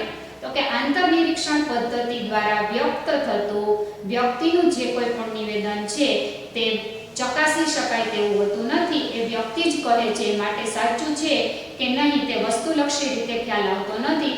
એટલે જે.બી. વોટસને એમ કહ્યું કે આંતરનિરીક્ષણ પદ્ધતિનો ઉપયોગ પણ અહીં થઈ શકે નહીં. માત્ર બાહ્ય જોઈ શકાય તેવા જ વર્તન માટે વસ્તુલક્ષી પદ્ધતિનો ઉપયોગ કરી અને વર્તન વિશે માહિતી મનોવિજ્ઞાને મેળવવી જોઈએ. તો જ મનોવિજ્ઞાનને વર્તન વિશે સચોટ માહિતી પ્રાપ્ત થાય. ત્યાર પછી આ જ યાત્રામાં આપણે આગળ વધીએ તો મનોવિશ્લેષણવાદ ડોક્ટર સિગમન્ડ ફ્રોઈડે આપેલો છે મનોવિશ્લેષણવાદ. હવે ફ્રોઈડે વ્યક્તિના મનના 3 પ્રકારો સૂચવ્યા છે: જાગૃત મન, અર્ધજાગૃત મન અને અજાગૃત મન. અહીં ફ્રોઈડ જે છે તે અજાગૃત મનમાંથી ઉદ્ભવતી અજાગૃત ઈચ્છાઓ કે જેની વ્યક્તિને પોતાને પણ ખબર હોતી નથી તેવી ઈચ્છાઓને પૂર્ણ કરવા માટે જ વ્યક્તિ બધું વર્તન કરે છે. તેથી વ્યક્તિના વર્તનને જો જાણવું હોય તો વ્યક્તિની આવી અજાગૃત ઈચ્છાઓ અને વ્યક્તિ જીવવા માટે પોતાની જરૂરિયાતો કોઈ પણ ભોગે પૂરી કરવા માટે જે સંઘર્ષ કરે છે તે સંઘર્ષના ગતિશીલ પ્રગટીકરણ, આ 2 વસ્તુનો જ મનોવિજ્ઞાને અભ્યાસ કરવો જોઈએ તેવું સિગમન્ડ ફ્રોઈડે કહ્યું કે વ્યક્તિની જે કોઈ પણ સુખ પ્રાપ્ત કરવાની ઈચ્છાઓ છે તે અજાગૃત મનથી પ્રેરાય છે. માટે વ્યક્તિના વર્તનને જો જાણવું હોય તો આવી અજાગૃત ઈચ્છાઓનો અભ્યાસ કરવો જોઈએ. કારણ કે ફ્રોઈડના મતે દરેક વ્યક્તિ જે છે તે જીવનમાં કોઈક ને કોઈક સુખ પ્રાપ્ત કરવાની ઈચ્છાથી જ પ્રયાસો કરે છે. સુખ પ્રાપ્તિની દરેકની ઈચ્છાઓ હોય છે. તો આ ઈચ્છાઓ અજ્ઞાત મનમાં પડેલી છે. એ અજ્ઞાત મનનો અભ્યાસ મનોવિજ્ઞાને કરવો જોઈએ એમ કીધું છે. એટલે ડોક્ટર સિગમન્ડ ફ્રોઈડ દ્વારા મનના 3 પ્રકાર પાડવામાં આવ્યા છે. 3 વિભાગમાં મનને વર્ગીકૃત કરવામાં આવેલું હોવાથી ડોક્ટર સિગમન્ડ ફ્રોઈડે મનોવિશ્લેષણવાદ આપ્યો છે. આમ મિત્રો તમે જોઈ શકો છો કે મનોવિજ્ઞાનને સમજવાના જુદા જુદા મનોવૈજ્ઞાનિકો દ્વારા જુદા જુદા સમયે અલગ અલગ પાસાઓ અસ્તિત્વમાં આવ્યા છે. તેને કારણે મનોવિજ્ઞાનમાં આવા જુદા જુદા વાદ પ્રવર્તમાન છે કે જે વર્તન માટે જવાબદાર જુદા જુદા ઘટકોને વધારે પ્રાધાન્ય આપે છે. તો મનોવિશ્લેષણવાદ પછી આપણે જોઈએ તો માનવવાદ. માનવવાદના પ્રણેતાઓ છે કાર્લ રોજર્સ અને અબ્રાહમ માસ્લો. હવે અહીંયા જે છે આ માનવવાદ છે, માનવવાદીઓ જે છે તે કોને મહત્વ આપે છે? તો કે ફ્રોઈડે જે નિરાશાવાદી ચિત્ર રજૂ કર્યું છે માનવીનું, એવું નથી. એના મતે એવું છે કે માનવીની અંદર પણ પોતાની સ્વતંત્ર ઈચ્છા શક્તિઓ છે, આંતરિક એની અંદર પણ જુદી જુદી સુષુપ્ત શક્તિઓ પડેલી છે. તેનો વિકાસ જેમ વ્યક્તિ કરશે તે પ્રમાણે વ્યક્તિ પોતાના જીવનમાં જુદા જુદા ક્ષેત્રોમાં આગળ વધશે. ત્યાર પછી આગળ વધવાની, પોતે જ્યાં છે ત્યાંથી આગળ પ્રગતિ કરવા માટેની કુદરતી ઈચ્છાઓ પણ મનુષ્યની અંદર છે. એટલે માનવીનું વર્તન સ્વતંત્ર ઈચ્છા શક્તિ, આંતરિક સંભાવનાના વિકાસ અને આગળ વધવાની કુદરતી ઈચ્છાઓથી દોરવાય છે. એટલે માનવવાદીઓના મતે મનોવિજ્ઞાને આ બાબતોનો અભ્યાસ કરીને માનવીના વર્તનને સમજાવવું જોઈએ. તો આ છે માનવવાદ. ત્યાર પછી આપણે આ જ યાત્રામાં આગળ વધીએ તો છેલ્લો છે બોધાત્મકવાદ. બોધાત્મકવાદમાં જે વિશ્વને જાણવાની, સમજવાની, જ્ઞાન પ્રાપ્ત કરવાની વ્યક્તિની જેટલી શક્તિ છે, વિશ્વને જોવાનું દ્રષ્ટિબિંદુ જુદા જુદા માનવીમાં કેવું છે તેના આધારે તેના વર્તનને સમજાવી શકાય તેવું બોધાત્મકવાદીઓ માને છે. બોધાત્મકવાદીઓના મતે માનવ મન કેવું છે? તો કે માનવ મન જે છે તે કમ્પ્યુટર જેવું છે. જેમ કમ્પ્યુટરમાં આપણે ડેટા નાખીએ એટલે કંઈ ઇનપુટ થાય, તેના ઉપર પ્રોસેસ થાય છે અને ત્યાર પછી કંઈક આઉટપુટ આપણને મળે છે. એમ માનવ વર્તન પણ આવું કમ્પ્યુટર જેવું છે કે માણસને પોતાની જ્ઞાનેન્દ્રિયો દ્વારા જુદા જુદા ઉદ્દીપકોનું સંવેદન થાય છે, જ્ઞાન થાય છે. તેના ઉપર મગજ જે છે તે જુદી જુદી પ્રક્રિયાઓ કરે છે અને એના અર્થઘટન સ્વરૂપ વ્યક્તિ વર્તનને વ્યક્ત કરે છે. તો આ છે આઉટપુટ. વ્યક્તિનું જે વર્તન છે તે માત્ર ઉદ્દીપક પ્રતિક્રિયા જેવું નથી, પરંતુ એની અંદર વિશેષ અનુભવો દ્વારા જુદી જુદી પ્રક્રિયાઓ થાય છે, અર્થઘટન થાય છે, પૃથક્કરણ થાય છે. તો માનવ મનને, વર્તનને સમજવું હોય તો આ વ્યક્તિની અંદર પડેલી બોધાત્મક શક્તિઓને પણ મનોવિજ્ઞાને સમજવી જોઈએ. તો આ રીતે મનોવિજ્ઞાનના ઉદ્ભવ અને વિકાસમાં જુદા જુદા મનોવૈજ્ઞાનિકો દ્વારા વર્તનને સમજાવવાના જુદા જુદા પ્રયાસો થયેલા છે અને દરેક મનોવૈજ્ઞાનિકોએ પોતપોતાની માન્યતા પ્રમાણે પોતપોતાને સમજવા અને જાણવા મળેલા સિદ્ધાંતો મુજબ વર્તન ઉપર અસર કરતા આવા જુદા જુદા પરિબળોની ચર્ચા પોતપોતાના વાદમાં કરી છે. તો આટલો હતો મનોવિજ્ઞાનનો ઉદ્ભવ અને વિકાસ. ત્યાર પછી નવા મુદ્દા ઉપર આપણે જઈએ તો હવે આપણે ભણવાનું છે મનોવિજ્ઞાનના અભિગમો. અહીંયા તમે જે જોયા જુદા જુદા વાદ, તેના આધારે જુદા જુદા 6 અભિગમો મનોવિજ્ઞાનમાં જોવા મળે છે. આ અભિગમો જુદા જુદા મનોવૈજ્ઞાનિકો દ્વારા સ્થપાયેલા છે, જેની મોટાભાગની ચર્ચા તો અહીંયા આવી જ ગઈ છે. હવે એ જ અભિગમોને આપણે અહીં વિસ્તૃત રૂપે સમજશું. આપણે આગળ વાત કરી કે કોઈ પણ વિષય જ્યારે પોતાના વિષય વસ્તુનો અભ્યાસ કરતા કરતા ક્રમશઃ ધીમે ધીમે જ્યારે આગળ વધે ત્યારે એમાં નવા નવા વિચારકો, મનોવૈજ્ઞાનિકો આવતા જાય અને પોતપોતાની રીતે એ વિષય વસ્તુને સાબિત કરવાના, એ વિષય વસ્તુ શું છે, કેવા કેવા ઘટકો એમાં કામ કરે છે, તે જેમ જેમ શોધતા જાય અને જેમ જેમ આ પોતાની આ શોધ સંશોધનમાં આગળ વધતા જાય તેમ તેમ નવા નવા જે કોઈ પણ એને સિદ્ધાંતો પ્રાપ્ત થાય છે તેને આપણે કહી શકીએ અભિગમ. અભિગમોને સિદ્ધાંતો તરીકે પણ આપણે ઓળખી શકીએ. એટલે મનોવિજ્ઞાનમાં માનવ વર્તનને સમજવા માટે જુદા જુદા મનોવૈજ્ઞાનિકો દ્વારા જે અભિગમો પ્રચલિત છે, તે ઉદ્ભવેલા છે, તેની આપણે અહીંયા ચર્ચા કરીએ તો કુલ 6 અભિગમો છે જે તમે અહીંયા જોઈ શકો છો. પહેલો અભિગમ છે જૈવીય અભિગમ, બીજો છે બોધાત્મક અભિગમ, ત્રીજો છે માનવવાદી અભિગમ, ચોથો છે વાર્તનિક અભિગમ, પાંચમો છે મનોગત્યાત્મક અભિગમ અને છઠ્ઠો છે સામાજિક સાંસ્કૃતિક અભિગમ. તો આપણે સૌપ્રથમ મનોવિજ્ઞાનના પહેલા અભિગમની ચર્ચા કરીએ તો એ છે જૈવીય અભિગમ. જૈવીય અભિગમમાં ખાસ કરીને વેબર અને ફેકનર તથા હેલ્મહોલ્ટ્ઝ જેવા વિદ્વાનોનો અહીં વધારે પ્રદાન છે. જૈવીય અભિગમ પ્રમાણે વાત કરીએ તો અહીં શરીર રચના શાસ્ત્રીઓનો વિશેષ ફાળો છે, જેમાં આ લોકો જે છે, આ વિદ્વાનો જે છે તે એવું માને છે કે માનવીનું વર્તન તેના રંગસૂત્રો, જનીન તત્વો, ચેતા પ્રવાહો, અંતઃસ્ત્રાવી ગ્રંથિઓના રસસ્ત્રાવો, જ્ઞાનેન્દ્રિયો, કર્મેન્દ્રિયો, સ્નાયુતંત્ર વગેરેથી, ટૂંકમાં શરીરની દરેક પ્રકારની શારીરિક રચનાઓના બંધારણથી વ્યક્તિનું વર્તન દોરવાય છે. તો વ્યક્તિના વર્તનને સમજવા માટે આ જૈવીય અભિગમ જે છે તે શરીર રચના અને તેના બંધારણનો આશ્રય લે છે.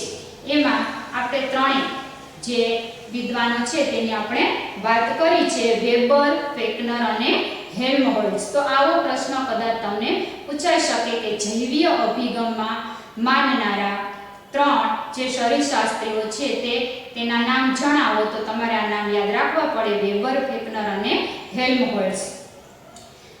ત્યાર પછી જૈવીય અભિગમ જે છે તે માનવ વર્તનને સમજાવવા માટે જીવ વિજ્ઞાનોની જે પદ્ધતિ છે ને, જેવી કે ઓપરેશન એટલે કે શસ્ત્રક્રિયા, પછી વિદ્યુત આંચકા, આવી જે પદ્ધતિઓ છે તેનો પણ ઉપયોગ કરે છે. બીજી જૈવ રાસાયણિક પ્રક્રિયાઓ પણ છે. આવી બધી પદ્ધતિઓ જે જીવ વિજ્ઞાનની છે તે જ પદ્ધતિઓનો ઉપયોગ માનવ વર્તનને સમજવા માટે કરે છે. પરંતુ મિત્રો, માનવ વર્તન જે છે તેમાંનું ઘણું ખરું વર્તન એવું હોય છે કે જેમાં એના આંતરિક અનુભવો કામ કરે છે. એ આંતરિક અનુભવોને માત્ર શારીરિક પ્રક્રિયાઓ સમજવાથી સમજાવી શકાતા નથી. ઉપરાંત આ અભિગમથી મગજની જટિલ રચના વિશે પણ બહુ ખ્યાલ આવતો નથી. માટે અમુક પ્રકારના એવા આંતરિક અનુભવો અને વિશિષ્ટ પ્રકારના વર્તનો જે છે તેમાં આ અભિગમ પૂર્ણ રીતે માહિતી આપી શકતો ન હોવાથી જૈવીય અભિગમની અહીં મર્યાદા છે કે તે માનવ વર્તનને સંપૂર્ણ રીતે સમજાવી શકતો નથી. તો જૈવીય અભિગમ છે તેમાં તમે સમજી ગયા હશો કે માનવ વર્તનને સમજવું હોય તો તે શારીરિક પ્રક્રિયાઓ પર વિશેષ ભાર આપે છે. પરંતુ માનવ વર્તન માત્ર શારીરિક પ્રક્રિયાઓથી દોરવાતું નથી, કંઈક વિશેષ પણ એની અંદર છે. તો એ વિશેષ શું છે તેને આ અભિગમ સમજાવી શકતો નથી. તો તેની મર્યાદામાંથી એક બીજા નવા અભિગમનો ઉદ્ભવ થયો છે. તે બીજો અભિગમ છે વાર્તનિક અભિગમ. હવે આપણે હમણાં જ મનોવિજ્ઞાનના ઉદ્ભવ અને વિકાસમાં વર્તનવાદમાં વોટસનની વાત કરી, જેબી વોટસન. તો વાર્તનિક અભિગમના પ્રણેતા છે જેબી વોટસન. જેબી વોટસને તમને ખ્યાલ જ છે કે વિલ્હેમ વુન્ટે આપેલા મનની રચનાના ખ્યાલનો વિરોધ કર્યો છે, આંતરનિરીક્ષણ પદ્ધતિનો પણ વિરોધ કર્યો છે. તો વાર્તનિક અભિગમ મુજબ તેવું કહી શકાય કે જેનું વસ્તુલક્ષી નિરીક્ષણ થઈ શકે તેનો જ અભ્યાસ મનોવિજ્ઞાને કરવો જોઈએ. ઉપરાંત વોટસનનો જે આ વાર્તનિક અભિગમ છે તે બીજા એક નામથી પણ ઓળખાય છે. એ નામ છે ઉદ્દીપક પ્રતિક્રિયા અભિગમ. તો એની નીચે તમે અંડરલાઈન કરી લેજો અથવા તો એને યાદ રાખવાનો પ્રયાસ કરજો. આવો પ્રશ્ન પૂછાય છે કે વાર્તનિક અભિગમ બીજા કયા નામે ઓળખાય છે? તો જવાબ આવશે ઉદ્દીપક પ્રતિક્રિયા અભિગમ.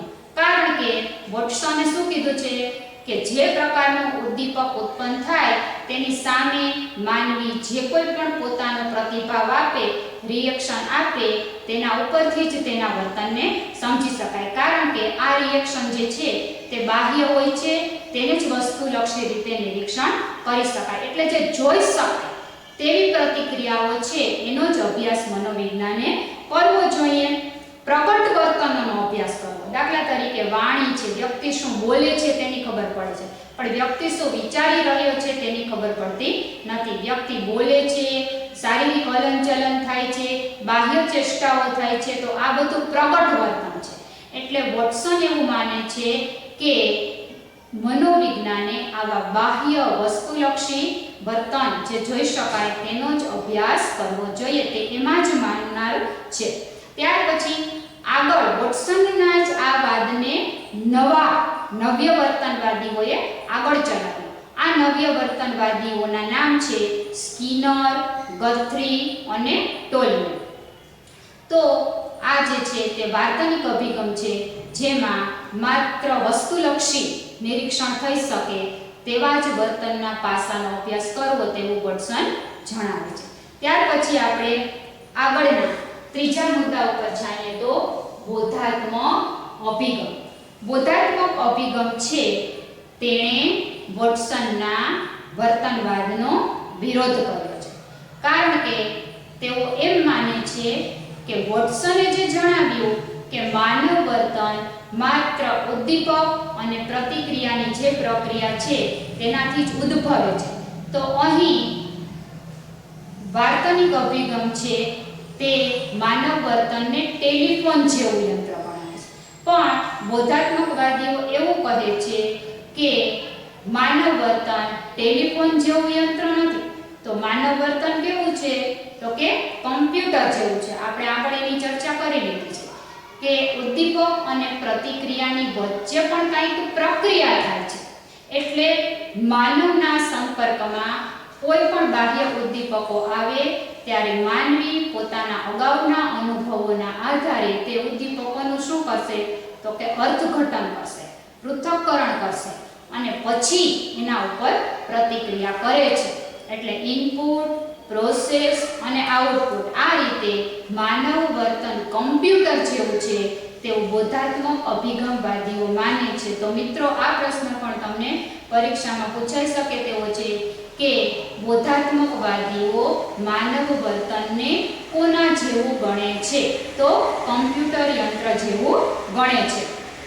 તો આ રીતે બોધાત્મક અભિગમમાં વિચારણા, સ્મૃતિ, તર્ક, નિર્ણય પ્રક્રિયા આવી ઉચ્ચ બોધાત્મક જે કોઈ પણ પ્રક્રિયાઓ છે, માનસિક પ્રક્રિયાઓ છે, મનોવ્યાપારો છે, એની પણ માનવ વર્તન ઉપર ખૂબ જ ઊંડી અસર છે.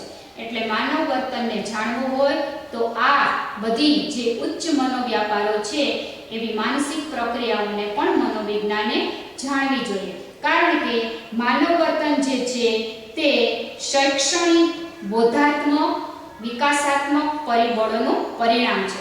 એટલે માનવ વર્તનને સમજવા માટે આ દરેક બાબતોને વ્યવસ્થિત રીતે જાણવી જોઈએ, તો મનોવિજ્ઞાન વર્તનને ખૂબ સચોટ રીતે સ્પષ્ટ કરી શકે.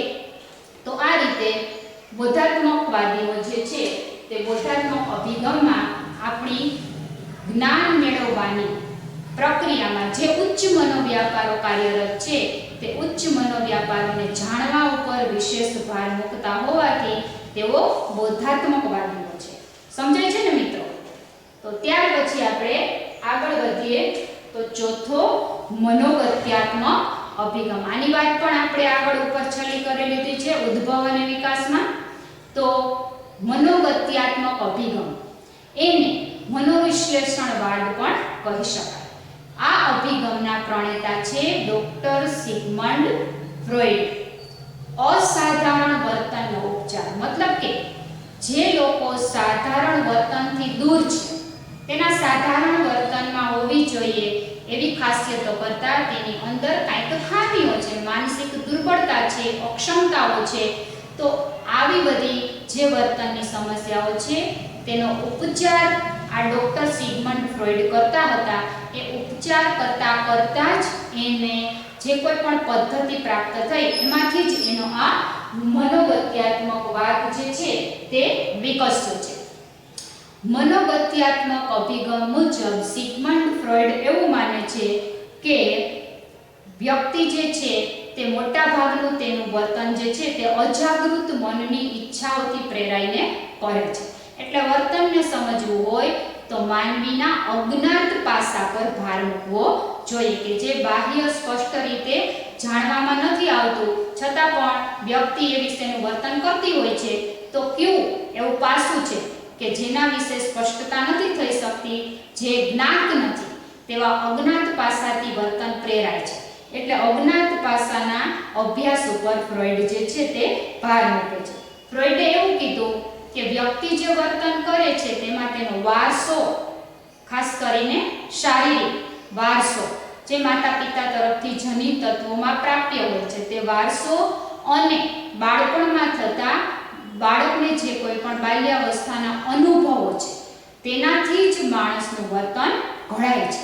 તો વર્તનને જાણવું હોય તો આનો વારસો અને એના બાલ્યાવસ્થાના અનુભવોને જાણવા ઉપર ફ્રોઈડ જે છે તે ભાર મૂકે છે. ફ્રોઈડે આ ઉપરાંત બીજી પણ 3 બાબતો કહી છે કે ઈડ, ઈગો અને સુપર ઈગો. અને જાગૃત મન, અર્ધ જાગૃત મન અને અજાગૃત મન, આ બધી બાબતોથી માનવ વર્તન પ્રેરાય છે. ઈડ એટલે સામાન્ય જરૂરિયાતોની પૂર્તિ કરવા માટેના પ્રયાસો, ઈરણ જેને કહેવાય તે. ઈગો એટલે અહમ, જેને વાસ્તવિકતા સાથે સંબંધ છે. અને સુપર ઈગો એટલે અધિ અહમ, જેને આદર્શો અને મૂલ્યો સાથે સંબંધ છે. તો આ રીતે આ જે મુખ્ય 6 બાબતો છે તેને માણસના વર્તનને સમજતી વખતે ધ્યાનમાં લેવી જોઈએ તેવું માનનારા સિગમન્ડ ફ્રોઈડનો આ જે છે તે મનોગત્યાત્મક અભિગમ છે. ત્યાર પછી આપણે 5મા અભિગમ વિશે વાત કરીએ તો માનવતાવાદી અભિગમ. હવે આ જે માનવવાદી અભિગમ જે છે તેના પ્રણેતા છે અબ્રાહમ મેસ્લો અને કાર્લ રોજર્સ. હવે ફ્રોઈડે માનવીના વર્તનનું જે નિરાશાત્મક ચિત્ર રજૂ કર્યું તેના વિરોધમાં માનવવાદીઓ જે છે તે માનવ વર્તનનું આશાસ્પદ અને હકારાત્મક ચિત્ર રજૂ કરે છે. કઈ રીતે? તો કે મનુષ્યની અંદર અજાગૃત ઈચ્છાઓથી પ્રેરાઈને વર્તન નથી થતું, પણ મનુષ્ય પોતાની સ્વતંત્ર ઈચ્છા શક્તિઓના આધારે પોતાની અંદર રહેલી આંતરિક સંભાવનાઓના વિકાસથી અને કુદરતી રીતે જ આગળ વધવાની, પ્રગતિ કરવાની ઈચ્છાથી માનવ વર્તન પ્રેરાયેલું હોય છે. તો માનવ વર્તનને સમજવું હોય તો તેની અંદર રહેલી સ્વતંત્ર ઈચ્છા શક્તિ, વિશ્વને જોવાનું તેનું દ્રષ્ટિબિંદુ, આગળ વધવાની તેની કુદરતી પ્રેરણા, આ દરેક બાબતો ઉપર મનોવિજ્ઞાને ધ્યાન કેન્દ્રિત કરવું જોઈએ. તો આ જે છે માનવવાદી અભિગમમાં આટલી મુખ્ય બાબત આવે છે જેનાથી માનવનું વર્તન દોરાય છે તેવું માનવવાદીઓ માને છે. હવે ત્યાર પછી આપણે વાત કરીએ તો છઠ્ઠો અને છેલ્લો અભિગમ છે સામાજિક સાંસ્કૃતિક અભિગમ. આપણે આજે 5 અભિગમો જોયા એમાં ક્યાં મનની રચના ઉપર ધ્યાન કેન્દ્રિત કરવામાં આવ્યું, ક્યાં વાતાવરણના સંદર્ભમાં વ્યક્તિ જે કાર્ય કરે છે એના ઉપર ધ્યાન કેન્દ્રિત કરવામાં આવ્યું, ક્યાંક માત્ર ઉદ્દીપક પ્રતિક્રિયા ઉપર ધ્યાન કેન્દ્રિત કરવામાં આવ્યું, ક્યાંક ઉચ્ચ મનોવ્યાપારો ઉપર, ક્યાંક અચેતન મન ઉપર ધ્યાન કેન્દ્રિત કરવામાં આવ્યું. પરંતુ અત્યાર સુધીના અભિગમોમાં ક્યાંય પણ વ્યક્તિ જે સામાજિક સાંસ્કૃતિક વાતાવરણના સંદર્ભમાં વર્તન કરે છે તેવા સામાજિક સાંસ્કૃતિક સંદર્ભને ધ્યાનમાં લેવામાં આવ્યા નથી. તો આ જે સામાજિક સાંસ્કૃતિક અભિગમવાદીઓ છે તેઓ એવું માને છે કે વ્યક્તિ જુદા જુદા પ્રકારના સામાજિક અને સાંસ્કૃતિક વાતાવરણમાં રહે છે ત્યારે તેના વર્તનને સમજાવવા માટે આ સામાજિક સાંસ્કૃતિક વાતાવરણને જાણવું પણ બહુ જરૂરી છે. તો આવું માનનારા સમાજમાં જુદા જુદા ધારાધોરણો હોય, નીતિ નિયમો હોય, રીત રિવાજો હોય, પરંપરાઓ હોય, વ્યક્તિને જુદી જુદી ભૂમિકાઓ ભજવવાની હોય, વ્યક્તિનું જુદું જુદું સ્થાન હોય, તો આ બધાની અસર માનવ વર્તન ઉપર પડે છે. માટે માનવ વર્તનને સમજવું હોય ત્યારે આવા સામાજિક સાંસ્કૃતિક પરિબળોને પણ ધ્યાનમાં લેવા જોઈએ તેવું કોણ માનતું હતું? સામાજિક સાંસ્કૃતિક અભિગમવાદીઓ જે છે તે આવું માનતા હતા. તો મિત્રો અહીં આપણે મનોવિજ્ઞાનના 6 અભિગમોની વિસ્તૃત ચર્ચા કરી છે. તો પરીક્ષામાં તમને આમાંથી કોઈ પણ એક અભિગમ વિશે વિસ્તૃત મુદ્દાસર માહિતી આપવાનું પૂછાઈ શકે છે. તો આ રીતે તમારે એની પરીક્ષા માટેની તૈયારી કરવાની રહેશે. સ્વાધ્યાયમાં તમે પાછળ જોશો તો તમને ખ્યાલ આવી જશે કે કેટલા ગુણમાં આ પ્રશ્ન છે. તો આ રીતે 6 અભિગમોમાંથી કોઈ પણ એક અભિગમ મુદ્દાસર લખવાનો સમજૂતી માટે પૂછાઈ શકે છે. એ રીતે તમારે એની તૈયારી કરવાની રહેશે. ત્યાર પછી આપણે આગળ વધીએ તો મનોવિજ્ઞાનના વિકસિત ક્ષેત્રો. મનોવિજ્ઞાનના જુદા જુદા ક્ષેત્રો છે. કેટલાક ક્ષેત્રોમાં ઘણું બધું કામ થઈ ચૂક્યું છે અને તે ક્ષેત્રના નિષ્ણાતોની સલાહો પણ લેવામાં આવી રહી છે જુદી જુદી જગ્યાએ. તો જ્યાં મનોવિજ્ઞાનના સિદ્ધાંતોનો ખૂબ બહોળા પ્રમાણમાં ઉપયોગ અત્યારે થઈ રહ્યો છે તે બધા ક્ષેત્રોમાં મનોવિજ્ઞાનનું ખૂબ કાર્ય થઈ ચૂક્યું છે. માટે એવા જે ક્ષેત્રો છે તે વિકસિત ક્ષેત્રો છે અને કેટલાક નવા ક્ષેત્રો છે કે જેમાં મનોવિજ્ઞાનના જ્ઞાનનો થોડો પાછળથી ઉપયોગ થવાનું શરૂ થયું છે. તો એવા જે કેટલાક ક્ષેત્રો છે એમાં હજી મનોવિજ્ઞાનના જ્ઞાનનો થોડો ઉપયોગ શરૂ થયો છે એટલે એ બધા નવા છે એટલે તે વિકાસશીલ ક્ષેત્રો છે. પણ એમાં પણ મનોવિજ્ઞાનના જ્ઞાનનો ઉપયોગ શરૂ થઈ ચૂક્યો છે. તો આવા વિકસિત અને વિકાસશીલ એવા મનોવિજ્ઞાનના ક્ષેત્રો છે. આ પ્રશ્ન પણ તમને પૂછાઈ શકે તેવો છે કે મનોવિજ્ઞાનના ક્ષેત્રો જણાવી અને વિકસિત ક્ષેત્રોની માહિતી આપો. કોઈ પણ 2 અથવા કોઈ પણ 3. તો વિકસિત અને વિકાસશીલ આ બંને જુદા જુદા છે મિત્રો. તો ખાસ ધ્યાન આપજો. તો આપણે સૌપ્રથમ મનોવિજ્ઞાનના વિકસિત ક્ષેત્રોની ચર્ચા કરીએ. મનોવિજ્ઞાનના વિકસિત ક્ષેત્રો કુલ 6 છે. પહેલું છે પ્રાયોગિક અને મનોમાપનલક્ષી મનોવિજ્ઞાન. બીજું છે ચિકિત્સા, અસાધારણ અને સલાહ મનોવિજ્ઞાન. ત્રીજું છે શાળાકીય અને શૈક્ષણિક મનોવિજ્ઞાન. ચોથું છે સંગઠનલક્ષી મનોવિજ્ઞાન. એની અંદર આ 2 બાબત આવશે: માનવ સંસાધન વિકાસ અને વ્યવસ્થાપન. ત્યાર પછી 5મું ક્ષેત્ર છે સમાજલક્ષી અને વ્યક્તિત્વનું મનોવિજ્ઞાન. અને 6થું જે ક્ષેત્ર છે તે જીવન ફલક અને વિકાસાત્મક મનોવિજ્ઞાન. તો આ બધાની આપણે અહીંયા ચર્ચા કરીએ ડિટેલમાં. તો સૌપ્રથમ આપણે વાત કરીશું પ્રાયોગિક અને મનોમાપનલક્ષી મનોવિજ્ઞાન. આ જે ક્ષેત્ર છે મનોવિજ્ઞાનનું તે ખૂબ જ વિકસિત થઈ ચૂકેલું ક્ષેત્ર છે. તો સૌપ્રથમ આપણે વાત કરીએ તો પ્રાયોગિક મનોવિજ્ઞાન. પ્રાયોગિક મનોવિજ્ઞાન એના નામ ઉપરથી જ આપણે સ્પષ્ટ થાય છે આપણને કે અહીં માનવી અને પ્રાણીઓ ઉપર વૈજ્ઞાનિક પ્રયોગશાળામાં જુદી જુદી વૈજ્ઞાનિક પદ્ધતિઓ દ્વારા પ્રયોગો થાય છે અને કાર્યકારણના જે સિદ્ધાંતો છે તેને શોધવાના પ્રયાસ થાય છે. નવા સિદ્ધાંતો અને તથ્યો જાણવાનો પ્રયાસ થાય છે. સૌપ્રથમ આ પ્રયાસ કોણે કર્યો હતો? વિલ્હેમ વોન્ટે. સૌપ્રથમ જ્યારે લિપ્ઝિગ શહેરમાં મનોવિજ્ઞાનની પ્રયોગશાળા સ્થાપી ત્યારથી મનોવિજ્ઞાનને પ્રાયોગિક વિજ્ઞાનનો દરજ્જો મળી ચૂક્યો છે. તો પ્રાયોગિક મનોવિજ્ઞાન એટલે માનવી અને પ્રાણીઓના જુદા જુદા વર્તનના તથ્યોને પ્રાયોગિક ધોરણે શોધવાનો પ્રયાસ. તો આ બધું જ મનોવિજ્ઞાનમાં અત્યારે ખૂબ જ સારી રીતે થઈ રહ્યું છે. એટલે પ્રાયોગિક મનોવિજ્ઞાન જે છે તે ખૂબ જ વિકસિત ક્ષેત્ર છે. એની અંદર જ પેટા મુદ્દો છે મનોમાપનલક્ષી મનોવિજ્ઞાન. મનોમાપન એટલે મનનું માપન, મનની જુદી જુદી શક્તિઓનું માપન. હવે મનોમાપન ક્ષેત્રે સૌપ્રથમ પ્રયાસ કરનાર 2 મનોવૈજ્ઞાનિકો હતા બીને અને સાયમન. તો આ બીને અને સાયમને સૌપ્રથમ મનોવિજ્ઞાનમાં બુદ્ધિનું માપન કરી અને માપનની કેડી આગળ કંડારી છે. તો સૌપ્રથમ મનની શક્તિઓનો કસોટી રૂપે અભ્યાસ કરનાર બીને અને સાયમન હતા, જેણે મનની જુદી જુદી શક્તિઓ જેવી કે બુદ્ધિ, અભિયોગ્યતા, અભિરુચિ, વ્યક્તિત્વ, સિદ્ધિ, પૂર્વગ્રહો, મનોવલણ, આ બધી આપણી માનસિક બાબતો છે જેને કસોટીઓ રૂપે માપવાનો વૈજ્ઞાનિક પ્રયાસ કરેલો છે. એટલે મનોમાપન લક્ષી મનોવિજ્ઞાનમાં પણ ઘણું બધું જુદી જુદી મનની શક્તિઓને માપવાનું કાર્ય થઈ રહ્યું છે.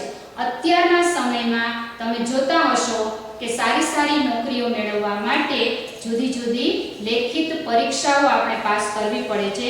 તો આ પરીક્ષાઓથી શું ખ્યાલ આવે છે કે જે કોઈ પણ વ્યક્તિ છે એની અંદર તે કાર્ય કરવાની અથવા તો જુદી જુદી બાબતોનું જ્ઞાન કેટલું રહેલું છે તેનું એમાં માપન થઈ શકે છે. તો આવી જ કસોટીઓ મનની શક્તિઓ માપવા માટે પણ રચવામાં આવે છે. ખાસ કરીને ઔદ્યોગિક ક્ષેત્રે અને શૈક્ષણિક ક્ષેત્રે આવી કસોટીઓનું ખૂબ મહત્વ છે. તો ઔદ્યોગિક મોટા મોટા ક્ષેત્રો અને શૈક્ષણિક ક્ષેત્રો આ બાબતમાં મનોમાપન લક્ષી મનોવૈજ્ઞાનિકોની હેલ્પ લઈ રહ્યા છે. પોતાનું જે કંઈ પણ આ કાર્ય છે એમાં આની સલાહ લઈ રહ્યા છે. તેથી પ્રાયોગિક અને મનોમાપન લક્ષી મનોવિજ્ઞાનનો વિકાસ ઘણો બધો થઈ ચૂક્યો છે. હવે કોઈ પણ મનની શક્તિઓ માપવા માટે કસોટીઓ રચાય, તેનું યોગ્ય પ્રામાણિકરણ, અર્થઘટન અને ગુણાંકન કેમ કરવું તે પણ બહુ મહત્વની વાત છે. તો અહીં આ મનોમાપન લક્ષી મનોવૈજ્ઞાનિકો દ્વારા જુદી જુદી કસોટીઓની રચનામાં આ બધી બાબતોનું પણ ધ્યાન રાખવામાં આવે છે, જેથી કસોટીઓની વિશ્વસનીયતા, યથાર્થતા, આ બધી બાબતો છે એ વ્યવસ્થિત જળવાઈ રહે. તો જુદા જુદા સમયે કસોટીઓ જ્યારે લેવામાં આવે ત્યારે તેનું પરિણામ છે તે લગભગ સમાન મળે. અત્યારે કોમ્પ્યુટર યુગમાં આવી કસોટીઓ ઓનલાઈન ઇન્ટરનેટ ઉપર પણ ઉપલબ્ધ છે, જેનો ઉપયોગ કરી અને મનની શક્તિઓને જાણી શકવા માટે આ બધી કસોટીઓ આપણને મદદરૂપ થાય છે. તો એ બહુ સરળ છે અત્યારે. એટલે આ રીતે જુદી જુદી વ્યક્તિમાં રહેલી અભિયોગ્યતાઓને માપવા માટેની આ જે કસોટીઓ છે તે મનોવિજ્ઞાનમાં અત્યારે રચાયેલી છે. એટલે આ ક્ષેત્રે મનોવિજ્ઞાનનું ઘણું જ મહત્વનું પ્રદાન ગણી શકાય. તો મનોવિજ્ઞાનનું વિકસિત ક્ષેત્ર છે પ્રાયોગિક મનોવિજ્ઞાન અને મનોમાપન લક્ષી મનોવિજ્ઞાન. ત્યાર પછી આપણે બીજા મુદ્દાની વાત કરીએ તો ચિકિત્સા, અસાધારણ અને સલાહ મનોવિજ્ઞાન. હવે ચિકિત્સા એટલે માનસિક સમસ્યાઓનો ભોગ બનેલા વ્યક્તિઓની કરવામાં આવતી તબીબી સારવાર, એને ચિકિત્સા કહેવાય. ત્યાર પછી છે અસાધારણ મનોવિજ્ઞાન, એટલે જેનું વર્તન સાધારણ નથી, કોઈને કોઈ વિકૃતિ છે, માનસિક અક્ષમતાઓ ધરાવે છે, મનોદુર્બળતા છે, તો એવી અસાધારણતાના કારણો શોધવા, એમાંથી બને તેટલી વ્યક્તિને સાજી કરવાનો પ્રયાસ કરવો. એટલે જે સાધારણ નથી તે અસાધારણ, આવી અસાધારણતાનો અભ્યાસ અને સલાહ મનોવિજ્ઞાન, આ ત્રણેય મનોવિજ્ઞાનના વિકસિત ક્ષેત્રો છે. હવે જેમ શરીરના જુદા જુદા રોગોની સારવાર માટે જુદી જુદી જગ્યાએ આપણને તબીબો ઉપલબ્ધ છે, તેવી જ રીતે માનસિક સારવારનું કામ પણ મનોવિજ્ઞાનમાં થાય છે. હમણાં જ આપણે એની ચર્ચા કરી કે ડૉક્ટર સિગમન્ડ ફ્રોઈડે આવી જ અસાધારણ વર્તનનો ઉપચાર કરતા કેટલીક પદ્ધતિઓ શોધી કાઢી હતી. એમાંથી જેને ખ્યાલ આવ્યો કે માનવ વર્તન અજ્ઞાત પ્રેરણાઓથી દોરવાય છે. તો માનસિક સ્થિતિનું જ્યારે અસંતુલન થાય ત્યારે માનવીએ માનસિક સારવાર લેવી પડે છે. તો આ ક્ષેત્રમાં ચિકિત્સા મનોવિજ્ઞાનનું કાર્ય ઉત્તમ છે. હવે મિત્રો, તમે પણ આગળ અભ્યાસ કરી અને મનોવિજ્ઞાનમાં આગળ વધવા માંગતા હો છો તો તમે પણ ચિકિત્સા મનોવિજ્ઞાન જેવા વિષયમાં MA અને MPhil ની ડિગ્રી પ્રાપ્ત કરો તો તમને ચિકિત્સા મનોવિજ્ઞાનના નિષ્ણાંત તરીકેનું કાર્ય મળી શકે. તો આ પ્રશ્ન તમને પરીક્ષામાં પૂછાયેલો છે કે ચિકિત્સા મનોવિજ્ઞાનમાં નિષ્ણાંત તરીકેનું કાર્ય કોણ કરી શકે? તો ચિકિત્સા મનોવિજ્ઞાનમાં જેણે MA અને MPhil ની ડિગ્રી પ્રાપ્ત કરી હોય તે ચિકિત્સા મનોવૈજ્ઞાનિકનું કાર્ય નિષ્ણાંત તરીકેનું કાર્ય કરી શકે કે જે આવા માનસિક રોગીઓની સારવાર કરી શકે, જેને સાયકિયાટ્રિક પણ કહેવાય. ત્યાર પછી આપણે વાત કરીએ તો ઘણી બધી માનસિક મુશ્કેલીઓ થોડી તીવ્ર હોય છે ત્યારે આ રીતે ચિકિત્સા લેવી પડે છે. પણ કેટલીક એવી રોજબરોજની મૂંઝવતી સમસ્યાઓ છે જેના માટે આપણે કોઈ એવા નિષ્ણાંત મનોવૈજ્ઞાનિકની સલાહ લઈને પણ રોજબરોજના જીવનમાં ઉદ્ભવતા નાના મોટા ઝઘડાઓ છે, માનસિક અશાંતિ છે, અજંપો છે, કોઈ પણ એવી સમસ્યાઓ છે, મનને મૂંઝવતા પ્રશ્નો છે જેમાં આપણને દિશા ન મળે ત્યારે આપણે આવા સલાહ મનોવૈજ્ઞાનિકોની સલાહ લઈ શકીએ છીએ. તો એને કહેવાય સલાહ મનોવિજ્ઞાન. તો નાની મોટી માનસિક રોજબરોજની સમસ્યાઓ માટે હોસ્પિટલાઇઝ થવાની જરૂર નથી, ત્યારે માત્ર સલાહ મનોવૈજ્ઞાનિક પાસેથી સલાહ મેળવી અને વર્તન સુધાર, વાતાવરણ સુધાર કરી અને વ્યક્તિ સ્વસ્થ જીવન જીવી શકે છે. તો આવા ક્ષેત્રમાં પણ મનોવિજ્ઞાનનું કાર્ય ઉત્તમ છે, વિકાસ ઉત્તમ છે. અત્યારે સરકાર દ્વારા પણ ઘણી બધી આવી હેલ્પલાઇન છે, જેમાં આપણે જોઈએ તો અભયમ હેલ્પલાઇન છે, બાળકો માટેની ચાઇલ્ડ હેલ્પલાઇન છે, વૃદ્ધો માટેની પણ હેલ્પલાઇન છે કે જુદી જુદી અવસ્થાઓમાં વ્યક્તિને જુદા જુદા પ્રશ્નો ઉદ્ભવતા હોય ત્યારે કઈ રીતે તે એમાંથી એ સમસ્યાઓમાંથી બહાર આવી શકે તે કાર્ય સલાહ મનોવૈજ્ઞાનિકનું છે. અને આ કાર્યક્ષેત્રમાં મનોવિજ્ઞાનની કામગીરી ઉત્તમ છે. તો આ રીતે મનોવિજ્ઞાનનું આ જે બીજું વિકસિત ક્ષેત્ર છે એની વાત અહીંયા પૂર્ણ થાય છે. ત્યાર પછી આપણે ત્રીજા ક્ષેત્ર પર આવીએ તો શાળાકીય અને શૈક્ષણિક મનોવિજ્ઞાન. શાળાકીય એટલે શાળામાં શિક્ષકો, શાળાનું ભૌતિક સામાજિક વાતાવરણ, શાળાકીય વાતાવરણ અને વિદ્યાર્થીઓ આ બધા એકબીજા સાથે સંકળાયેલા છે. ત્યારે શાળામાં પણ જુદા જુદા શાળાકીય પ્રશ્નો ઉપસ્થિત થાય ત્યારે શાળાકીય મનોવૈજ્ઞાનિકોની સલાહ કે સૂચનો લેવામાં આવતા હોય છે. શાળામાં જુદી જુદી ક્ષમતાવાળા વિદ્યાર્થીઓ હોય છે. કોઈ મોટાભાગના સામાન્ય હોય, કોઈ થોડી અક્ષમતા ધરાવનારા વિદ્યાર્થીઓ હોય. દાખલા તરીકે તમે તારે ઝમીન પર પિક્ચર જોયું હશે તો એમાં જે ઈશાન નામનો બાળક છે એના વિશે તમે જોયું હશે. પિક્ચર જો જોયું હશે તો તમને ખ્યાલ હશે કે આ બાળક એકલો અટુલો રહેતો હતો. એની પાછળ એનું એક કંઈક કારણ જવાબદાર હતું. એ લખવા વાંચવામાં બીજા વિદ્યાર્થીઓ જે કાંઈ પણ પ્રકારનું પોતાનું કર્તૃત્વ બતાવતા એના કરતાં એ થોડો પાછળ હતો, પરંતુ એની પાછળ એને પણ આગળ લાવવાના જો કે પિક્ચરમાં સરસ પ્રયાસો બતાવવામાં આવ્યા છે કે એની અંદર આ બાબતમાં થોડીક અક્ષમતા હતી, પણ ચિત્રો દોરવાની બાબતમાં એ જે છોકરો છે તે ખૂબ જ પાવરફુલ હતો. તે સુંદર મજાનું જ્યારે ચિત્ર દોરે છે અને એના શિક્ષક એનાથી પ્રભાવિત થાય છે અને ત્યારે એને એ પોતે ઘણો આગળ વધી શકે તેમ છે એવું એને જણાવે છે ત્યારે એ છોકરો ખૂબ જ ખુશ થઈ જાય છે.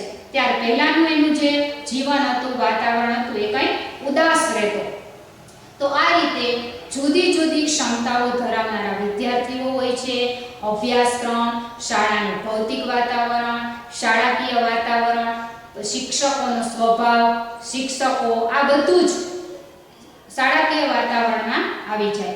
એટલે શાળાકીય ક્ષેત્રે ઉદ્ભવતી વિદ્યાર્થીઓની, શિક્ષકોની, વાલીઓની કે અભ્યાસક્રમ સંબંધિત કે શાળાના ભૌતિક કે અન્ય કોઈ પણ પર્યાવરણની સંબંધિત કોઈ પણ મુશ્કેલીઓ હોય તો તેને કઈ રીતે દૂર કરી શકાય તે માટે શાળાઓ પણ અત્યારે આવા શાળાકીય મનોવૈજ્ઞાનિકોની સલાહને સ્વીકારે છે. તો આ રીતે શાળા ક્ષેત્રે ઉદ્ભવતા પ્રશ્નોનું સોલ્યુશન કરવામાં પણ શાળાકીય મનોવિજ્ઞાનનું શ્રેષ્ઠ કાર્ય છે. ત્યાર પછી આપણે આગળ વધીએ તો એમાં ચોથો મુદ્દો છે સંગઠન લક્ષી મનોવિજ્ઞાન. સંગઠન એટલે અહીં કોઈ મોટી સંખ્યામાં એકત્રિત થયેલો સમૂહ. ખાસ કરીને સંગઠન એટલે અહીં આપણે ઔદ્યોગિક એકમોની વાત કરવાની છે. ઔદ્યોગિક એકમોમાં ઘણી બધી સંખ્યામાં કર્મચારીઓ કામ કરતા હોય છે. તો એવા સંગઠનની અંદર વ્યક્તિને, કર્મચારીને, ઉપરી અધિકારીને કોઈ પણ પ્રશ્નો મૂંઝવતા હોય ત્યારે આ જે છે સંગઠન લક્ષી મનોવૈજ્ઞાનિકો, આ ક્ષેત્રના જાણકાર વિદ્વાનો જે છે તેની સલાહો આ સંગઠનના સ્થાપકોને, કર્મચારીઓને બધાને હેલ્પફુલ થાય છે. તો સંગઠન લક્ષી મનોવિજ્ઞાનની આપણે વાત કરીએ તો એની અંદર જુદા જુદા કર્મચારીઓ કામ કરતા હોય છે. તો આ કર્મચારીઓમાં રહેલી જુદી જુદી કાર્યક્ષમતા, ત્યાર પછી તેને એનો જુસ્સો વધારવો, કાર્ય પ્રત્યેનો સંતોષ વધારવો, કર્મચારીના થાકનું નિવારણ કરવું, કર્મચારીની બેચેની, કંટાળાનું નિવારણ કરવું, આવા ઘણા બધા પ્રશ્નો હોય છે. તો જેનું સોલ્યુશન સંગઠન મનોવૈજ્ઞાનિકો પાસે હોય છે. ત્યાર પછી કોઈ પણ સંસ્થામાં કર્મચારીઓની ભરતી કરવાની હોય ત્યારે જુદા જુદા કર્મચારીઓને નિમણૂક આપવાની હોય ત્યારે કર્મચારીની પસંદગી કેવી રીતે કરવી તેની પણ યોગ્ય સલાહ સૂચન આ સંગઠન લક્ષી મનોવિજ્ઞાન આપે છે. એક તમે જો નામ સાંભળ્યું હોય મિત્રો, માનવ સંસાધન વિકાસ એટલે કે હ્યુમન રિસોર્સ ડેવલપમેન્ટ, HRD. તો પરીક્ષામાં તમને પૂછાઈ શકે HRD નું આખું નામ જણાવો, માનવ સંસાધન વિકાસ. તો જુદી જુદી આવી મોટી મોટી સંસ્થાઓની અંદર આવો માનવ સંસાધન વિકાસ વિભાગનું મંત્રાલય કે ખાતું જ ખોલવામાં આવે છે, જ્યાં આ ક્ષેત્રના નિષ્ણાંત મનોવૈજ્ઞાનિકોની એ સંગઠનમાં ઉદ્ભવતી જુદી જુદી ઔદ્યોગિક કર્મચારીઓને લગતી જે કોઈ પણ મૂંઝવણો છે તેનો ઉકેલ મેળવવા માટે સૂચનો પ્રાપ્ત કરવામાં આવે છે. તો સંગઠન લક્ષી મનોવિજ્ઞાનનું પણ કાર્ય અહીં ખૂબ જ સુંદર છે, શ્રેષ્ઠ છે. ત્યાર પછી આપણે પાંચમા વિકસિત ક્ષેત્રની વાત કરીએ તો પાંચમું ક્ષેત્ર છે સમાજલક્ષી અને વ્યક્તિત્વનું વિજ્ઞાન. સમાજલક્ષી એટલે વ્યક્તિ છે તે સમાજમાં રહે છે અને સમાજના આસપાસના વાતાવરણની તેના ઉપર અસર થાય છે. તો ખાસ કરીને એમાં સામાજિકરણની પ્રક્રિયા મહત્વની છે કે વ્યક્તિનું સામાજિકરણ કેવી રીતે થયું છે તેના ઉપર એનો આધાર રહે છે. એટલે સામાજિકરણની પ્રક્રિયાને સમજવાનું આ સમાજલક્ષી મનોવિજ્ઞાનનું કાર્ય છે. તેમાં ખાસ કરીને કુટુંબ છે, જુદા જુદા જૂથોનો સભ્ય હોય, માણસ શાળામાં હોય તો વિદ્યાર્થીના જૂથનો સભ્ય હોય, જો એ પુરુષ હોય કે સ્ત્રી હોય તો તે પોતપોતાના સભ્યના સમૂહનો સભ્ય છે. જુદી જુદી જ્ઞાતિઓ હોય તો તે જ્ઞાતિના સંદર્ભમાં કોઈને કોઈ જૂથનો સભ્ય છે. તો આ રીતે જૂથ. ત્યાર પછી છે ટોળું. કોઈ પણ દુર્ઘટના ઘટે ત્યારે ટોળામાં અનેક માણસો એકત્રિત થાય છે, એ ટોળું. પછી લોકમત. જુદી જુદી બાબતો વિશે આપણો પોતાનો મત, લોકમત કેવા છે. કોઈ લોકમતને બદલવા હોય તો શું કરવું, કોઈના કોઈ પ્રત્યે પૂર્વગ્રહો છે, મનોવલણ એટલે જુદી જુદી માન્યતાઓ છે. તો આવી બધી જે કોઈ પણ અવનવી ફેશન, દાખલા તરીકે અવનવી કોઈ પણ નવી નવી ફેશનો આવતી હોય સમાજમાં, તો એ જુદો જુદી કોઈ પણ બાબતોનો પ્રચાર થતો હોય, ચૂંટણીનો પ્રચાર થતો હોય, જુદી જુદી ચીજ વસ્તુઓની વેચાણનો પ્રચાર થતો હોય, તો આવી બધી બાબતો જે છે તેની અસર માનવ વર્તન ઉપર પડે છે. એટલે આ બાબતમાં સામાજિક જે સમાજલક્ષી મનોવિજ્ઞાન છે તેનું મહત્વનું પ્રદાન છે કે આ ક્ષેત્રે માણસને કાંઈ પણ મુશ્કેલી પ્રવર્તતી હોય તો સમાજલક્ષી મનોવિજ્ઞાન તેને યોગ્ય દિશા આપવાનું કાર્ય કરે છે. ત્યાર પછી એમાં જ આપણે જોઈએ તો વ્યક્તિત્વનું મનોવિજ્ઞાન. વ્યક્તિત્વ એટલે માણસની પર્સનાલિટી, જેને આપણે ઇંગ્લિશમાં એના માટે પર્સનાલિટી શબ્દ છે, પણ વ્યક્તિત્વ એટલે માત્ર બાહ્ય દેખાવ નહીં, એના આંતરિક ગુણ લક્ષણો, એની વર્તન કરવાની રીતભાત, આ બધું જ જ્ઞાન, એનું આંતરિક જ્ઞાન બધું જ વ્યક્તિત્વમાં આવશે. તો વ્યક્તિત્વ છે એ ઘણા બધા પરિબળો ઉપર આધાર રાખે છે. વ્યક્તિત્વને સમજાવવાના જુદા જુદા મનોવૈજ્ઞાનિકો દ્વારા ઘણા જ પ્રયાસો થયા છે. આગળ જતા તમને આ જ અભ્યાસક્રમમાં આખું વ્યક્તિત્વનું એક પ્રકરણ ભણવાનું આવશે. એમાં તમને વ્યક્તિત્વ વિશે વિશેષ માહિતી આપવામાં આવશે. તો વ્યક્તિત્વ એ ઘણા બધા પરિબળોથી સર્જાતું વ્યક્તિનું જે વ્યક્તિત્વ છે તે ઘણા બધા પરિબળોની એના પર અસર છે, તેનો અભ્યાસ. વ્યક્તિત્વને સમજાવવા માટેના જુદા જુદા મનોવૈજ્ઞાનિકો દ્વારા જુદા જુદા પ્રયાસો કરવામાં આવ્યા છે. વ્યક્તિત્વને અસરકારક કેવી રીતે બનાવી શકાય તેવા ઘટકોની ચર્ચા પણ મનોવિજ્ઞાન કરે છે. તેથી આપણે આ મુદ્દામાં વાત કરી સમાજલક્ષી મનોવિજ્ઞાન અને વ્યક્તિત્વનું મનોવિજ્ઞાન. વ્યક્તિત્વ ઘડવા માટે જવાબદાર મહત્વના ઘટકો અને વ્યક્તિત્વની જે વ્યક્તિત્વને અસર કરનારા જુદા જુદા અસરકારક ઘટકોની સંપૂર્ણ માહિતી મનોવિજ્ઞાનનું આ ક્ષેત્ર આપી રહ્યું છે. ફલક અને વિકાસાત્મક મનોવિજ્ઞાન. જીવન ફલક અને વિકાસાત્મક મનોવિજ્ઞાન પણ વ્યક્તિના વર્તનને અસર કરતા વિવિધ પરિબળોને સમજાવવાનો પ્રયાસ કરે છે. વિકાસાત્મક મનોવિજ્ઞાન એટલે ગર્ભધારણથી શરૂ કરીને વૃદ્ધાવસ્થા સુધીના સમયગાળામાં જે જુદા જુદા પરિબળો વ્યક્તિના વર્તનને અસર કરે છે તેનો પણ અભ્યાસ કરે છે. સર્વપ્રથમ આ અભિગમમાં માત્ર બાલ્યાવસ્થાના અનુભવોને જ ધ્યાનમાં લેવામાં આવતા હતા, પરંતુ ત્યાર પછી ધીમે ધીમે આગળ જતા આ અભિગમમાં ગર્ભધારણ, શિશુ અવસ્થા, બાલ્યાવસ્થા, તરુણાવસ્થા, વૃદ્ધાવસ્થા, આમ જીવનની દરેક અવસ્થાઓમાં વ્યક્તિના વર્તન ઉપર અસર કરતા જુદા જુદા ઘટકોનો અભ્યાસ મનોવૈજ્ઞાનિકોએ કર્યો છે.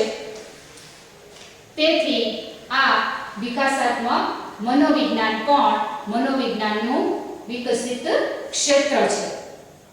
ખાસ કરીને જુદી જુદી અવસ્થાઓમાં વ્યક્તિઓને જુદા જુદા પ્રકારની સમસ્યાઓ મૂંઝવતી હોય છે. આ સમસ્યાઓના ઉકેલો માટે મનોવૈજ્ઞાનિકો દ્વારા જુદા જુદા સૂચનો અને માર્ગદર્શન ઉપલબ્ધ છે.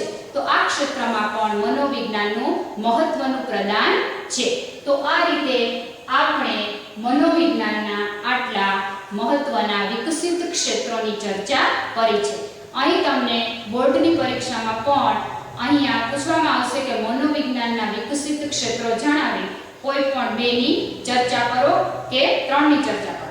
આ રીતે મનોવિજ્ઞાનના વિકસિત ક્ષેત્રો તમારે તૈયાર કરવાના રહેશે. હવે ત્યાર પછી આપણે વાત કરીએ તો મનોવિજ્ઞાનના વિકાસશીલ ક્ષેત્રો. વિકાસશીલ ક્ષેત્ર એટલે આપણે આગળ વાત કરી લીધી કે જે ક્ષેત્રોમાં મનોવિજ્ઞાનનું જ્ઞાન થોડુંક મોડેથી શરૂ થયું છે તેને વિકાસશીલ ક્ષેત્રો કહેશું. તો સંભવિત છે કે આ ક્ષેત્રોમાં પણ મનોવિજ્ઞાન વિકસિત ક્ષેત્રો જેટલું જ પોતાનું પ્રદાન ભવિષ્યમાં આપશે. તો આવા વિકાસશીલ ક્ષેત્રો 5 છે મુખ્ય, તેની આપણે ચર્ચા કરીએ. પહેલું છે બોધાત્મક મનોવિજ્ઞાન. બોધાત્મક અભિગમવાદીઓએ વર્તન માટે જવાબદાર ઉચ્ચ માનસિક પ્રક્રિયાઓ કે મનોવ્યાપારોની જે ચર્ચા કરી છે તેમાં છે બુદ્ધિ, નિર્ણય, સમસ્યા ઉકેલ, તર્ક. આ બધી જ પ્રક્રિયાઓ માણસના વર્તનને અસર કરે છે. તેથી બોધાત્મક મનોવિજ્ઞાનનું આ વિકસિત ક્ષેત્ર અત્યારે માનવ વર્તનને સમજવા માટે આ ઉચ્ચ મનોવ્યાપારો કઈ રીતે વર્તનને અસર કરે છે તે જાણવાના પ્રયાસો કરી રહ્યું છે અને તે બાબતમાં મનોવિજ્ઞાનના જ્ઞાનનો ઉપયોગ કરવામાં આવ્યો છે. ત્યાર પછી આપણે વાત કરીએ તો સ્વાસ્થ્ય મનોવિજ્ઞાન. સ્વાસ્થ્ય શારીરિક અને માનસિક બંને સ્વાસ્થ્ય માનવ જીવન માટે ખૂબ જ મહત્વના છે. તો શારીરિક અને માનસિક તંદુરસ્તી કઈ રીતે જળવાય તે તે બાબતની ચર્ચા સ્વાસ્થ્ય મનોવિજ્ઞાન કરે છે. તો શરીરની તંદુરસ્તી અને મનની તંદુરસ્તી જાળવવા માટે મનોવિજ્ઞાનના આ ક્ષેત્રમાં સૂચનો ઉપલબ્ધ છે.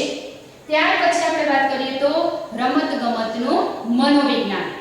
રમતગમત ક્ષેત્રે આગળ વધનાર વ્યક્તિમાં રમતગમતની ક્ષમતા, શારીરિક ક્ષમતા ઉપરાંત માનસિક ક્ષમતા હોવી પણ જરૂરી છે. અવનવા રેકોર્ડ બનાવવા રમતના ક્ષેત્રે ઉપરાંત એના માટેનો જુસ્સો, એના માટેની માનસિક તૈયારી, એના માટે જો એને કોઈ તાલીમ આપવામાં આવે તો એ લેવાની તૈયારી અને કેવી તાલીમ આને આપવી આવા લોકોને કે જે રમતગમતના ક્ષેત્રે આગળ વધવા માંગે છે. તો એ ક્ષેત્રે પણ મનોવિજ્ઞાનના ઘણા બધા સૂચનો ઉપલબ્ધ છે. તેનો ઉપયોગ કરવામાં આવે તો આ ક્ષેત્રમાં ઘણું બધું આગળ વધી શકાય તેમ છે. આ ક્ષેત્રમાં વ્યક્તિઓને પ્રગતિ કરવા માટે આ ક્ષેત્રના મનોવિજ્ઞાનના સૂચનો ઘણા બધા ઉપયોગી છે. ત્યાર પછી આપણે વાત કરીએ તો પર્યાવરણલક્ષી મનોવિજ્ઞાન. આપણી આસપાસ અનેક પ્રકારનું પર્યાવરણ છે, જેમાં મનોવિજ્ઞાન માનવ વર્તનને અસર કરતા ભૌતિક, સામાજિક, માનસિક દરેક પ્રકારના પર્યાવરણની અસરનો અભ્યાસ કરે છે અને મનુષ્યને બગડતું જતું પર્યાવરણ મનુષ્યમાં કેવી અસ્વસ્થતા ફેલાવે છે તેના આધારે તે પર્યાવરણને કઈ રીતે સુધારવું. દાખલા તરીકે ખૂબ જ વૈશ્વિક તાપવૃદ્ધિ, કોઈ ભયાનક રોગોનું પ્રસારણ, પછી જંગલોનો વિનાશ, એસિડ વર્ષા, આવી બધી જે પર્યાવરણને નુકસાનકારક બાબતો છે તેનાથી માણસનું વર્તન જે છે તે હાનિકારક બને છે. તો આવું જે હાનિકારક પર્યાવરણના પરિબળો છે તેમાંથી મનુષ્ય કઈ રીતે બચી શકે તેના ઉકેલો પર્યાવરણલક્ષી મનોવિજ્ઞાન સૂચવે છે. એટલે મનુષ્યની આસપાસનું વર્તન કઈ રીતે ગુણવત્તાયુક્ત બને તેનો પણ મનોવિજ્ઞાન અભ્યાસ કરી અને યોગ્ય સૂચનો આપે છે, જેથી મનુષ્ય આસપાસના પર્યાવરણનું ખૂબ સારી રીતે જતન અને જાળવણી કરી શકે અને પોતાના વર્તન ઉપર તેની જે હાનિકારક અસરો પડે છે તેનાથી બચી શકે અને તંદુરસ્ત જીવન જીવી શકે. ત્યાર પછી છેલ્લું મનોવિજ્ઞાનનું વિકાસશીલ ક્ષેત્ર છે ગુના શોધનનું મનોવિજ્ઞાન. તો જુદા જુદા ગુનાઓ જે સમાજમાં પ્રવર્તે છે તે આપણે જોઈએ છીએ. હવે તો હાઈટેક ગુનાઓ બને છે, ડિજિટલ ગુનાખોરી અસ્તિત્વમાં આવી છે. તો આવી ગુનાખોરી અને ગુનો કરનાર વ્યક્તિઓને શોધવાનું કાર્ય પણ મનોવિજ્ઞાન કરે છે. તો આપણા ગુજરાતમાં ગાંધીનગરમાં સર્વપ્રથમ ફોરેન્સિક સાયન્સ યુનિવર્સિટી આવેલી છે, જે આ ક્ષેત્રનું સર્વપ્રથમ કાર્યક્ષેત્ર છે.